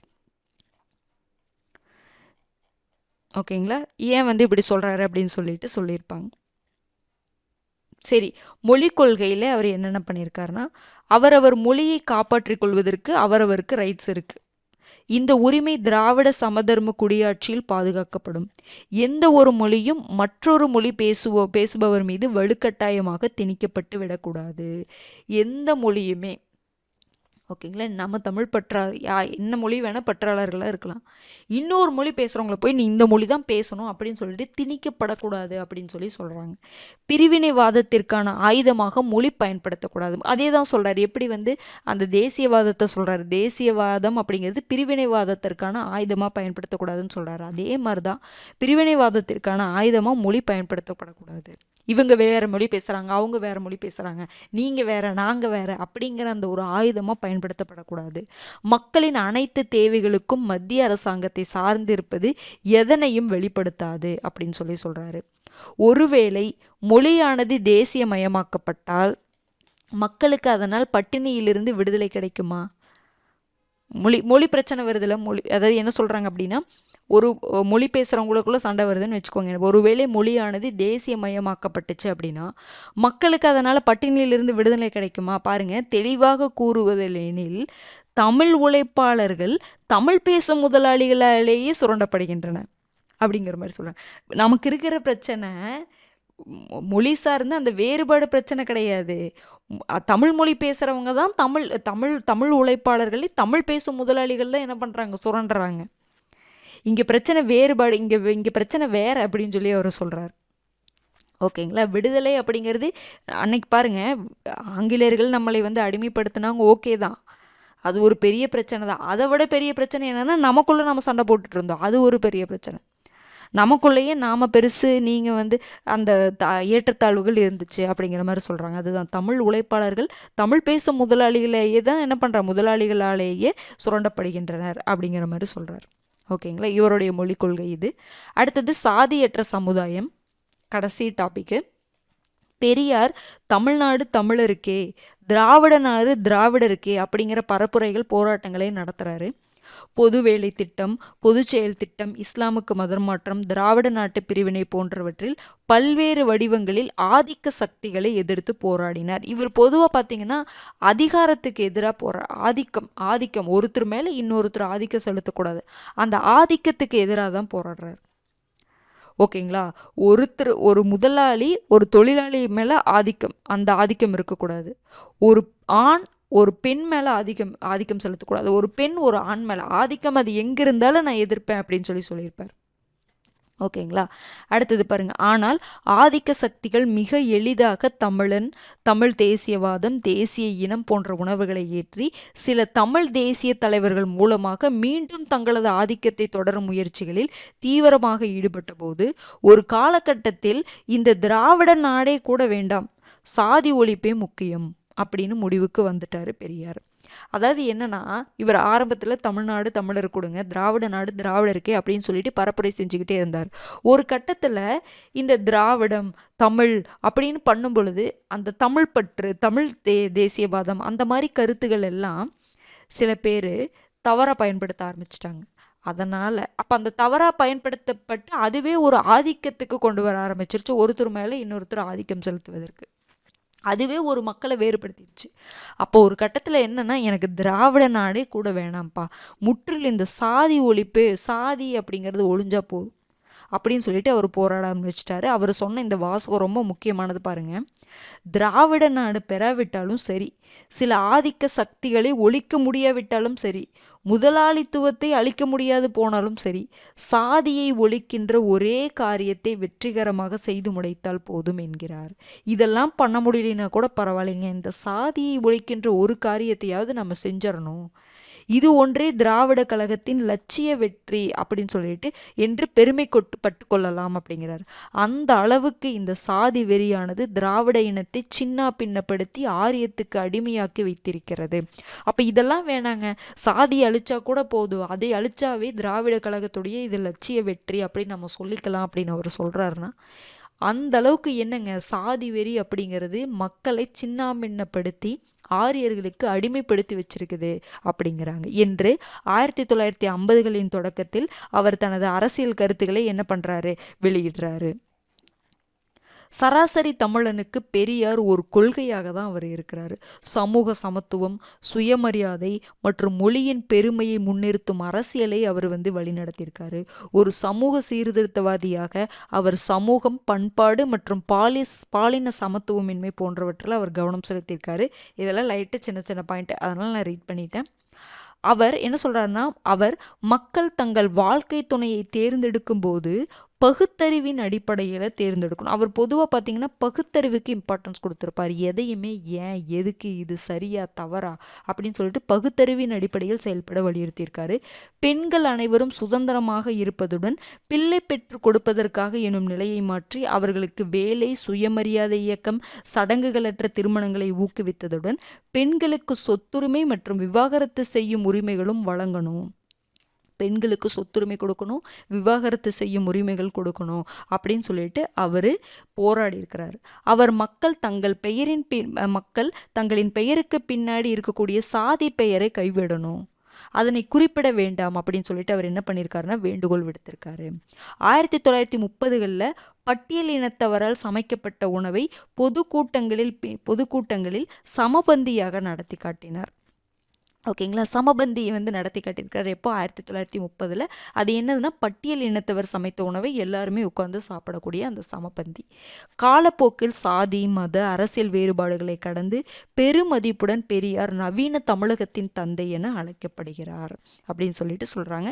இதுதான் வந்து திராவிட கொள்கைவாதம் பெரியாருடையது. இப்போ அதாவது இப்போ பார்த்தீங்கன்னா எல்லாத்துடைய கருத்து ஒன்றா தான் இருக்குது. எங்கள் பாரதியாரை பார்த்தீங்கன்னா அவர் வந்து தேசியவாத கருத்துக்களை வந்து சொல்லியிருக்காரு. ஆனால் இருந்தாலுமே அவர் எல்லாருமே சமம், ஆண் பெண் சமம், சாதி ஏற்றத்தாழ்வுக்கு இவங்க 3 பேருமே பாருங்கள், இவங்களுடைய அந்த கொள்கைகளுடைய பெயர் தான் வேற. திராவிட கொள்கைவாதம், தேசியவாதம், பொது உடைமைவாதம்ங்கிற அந்த கருத்தியல் தான் வேற, அந்த பேர் தான் வேற. மற்றபடி இவங்களுடைய எண்ணம் எல்லாத்துடைய எண்ணம் ஒன்று தான். எல்லாருமே சமம், எல்லாரும் ஒன்று தான், எல்லாருக்கும் எல்லாம் கிடைக்கணும், அவ்வளோதான். வேறு எதுவுமே கிடையாது, அவ்வளோதான். இது ஃபுல்லாக ஒரு ஷார்ட்டாக சொல்லணும்னா இதுதான். புரிஞ்சுதுங்களா? அப்போ இந்த 3 பற்றி யார் யார் என்னென்ன சொன்னாங்க அப்படிங்கிறது தெரிஞ்சுக்கோங்க. பெரியார் தேசியவாதத்திற்கு எதிராக இருந்திருக்காரு அப்படிங்கிறது தெரிஞ்சுக்கோங்க. ஏன்னா இதில் கொஞ்சம் அதை டீப்பாக கொடுத்துருக்காங்க அதில். ஓகேங்களா? ஏன் எதிராக இருந்தார் அப்படிங்கிற அந்த காரணத்தை சொல்லியிருப்பாங்க. ஏன்னா அதை தவறாக பயன்படுத்தப்பட்டதுனால அவர் எதிராக இருந்திருப்பாங்க அப்படிங்கிற மாதிரி சொல்லியிருப்பாங்க. இது எல்லாமே முக்கியமான தகவல்கள் இதில் எல்லாமே இருக்குது. ஒரு டைம் படிச்சுக்கோங்க. இதில் பெருசாக ஃபேக்டெல்லாம் எதுவுமே கிடையாது. சொல்கிறதை கேட்டுட்டு ஒரு டைம் ரீட் பண்ணிங்கன்னா போதும். ரொம்ப ஆனால் முக்கியமான நிறைய விஷயங்கள் இதில் வந்து கொடுக்கப்பட்டிருக்கு. ஒரு சமூக முன்னேற்ற கருத்துக்கள் இதில் நிறையா இருக்குது. சமூகம் அன்னைக்கு இருந்ததுக்கும் இப்போ இருந்ததுக்கு எவ்வளோ மாற்றம், அந்த மாற்றத்துக்கு காரணம் யார்? இந்த அரசியல் சிந்தனையாளர்கள். இவங்கனால தான் வந்து இன்றைக்கி இருக்கக்கூடிய சமூகத்தில் நிறைய மாற்றங்கள் ஏற்படுவதற்கு காரணம் அவங்க தான். ஓகேங்களா? இந்த சிந்தனையாளர்களை பற்றி இவங்க மட்டும் இல்லை, இன்னும் நிறைய பேர் இருக்காங்க. அப்போ அவங்கள பற்றிலாம் நம்ம தெரிஞ்சுக்க வேண்டியது இருக்குது. ஓகேங்களா? கம்ப்ளீட் பண்ணிவிட்டுன்னு கமெண்ட் பண்ணுங்கள். அடுத்த வீடியோவில் சந்திக்கலாம். நன்றி.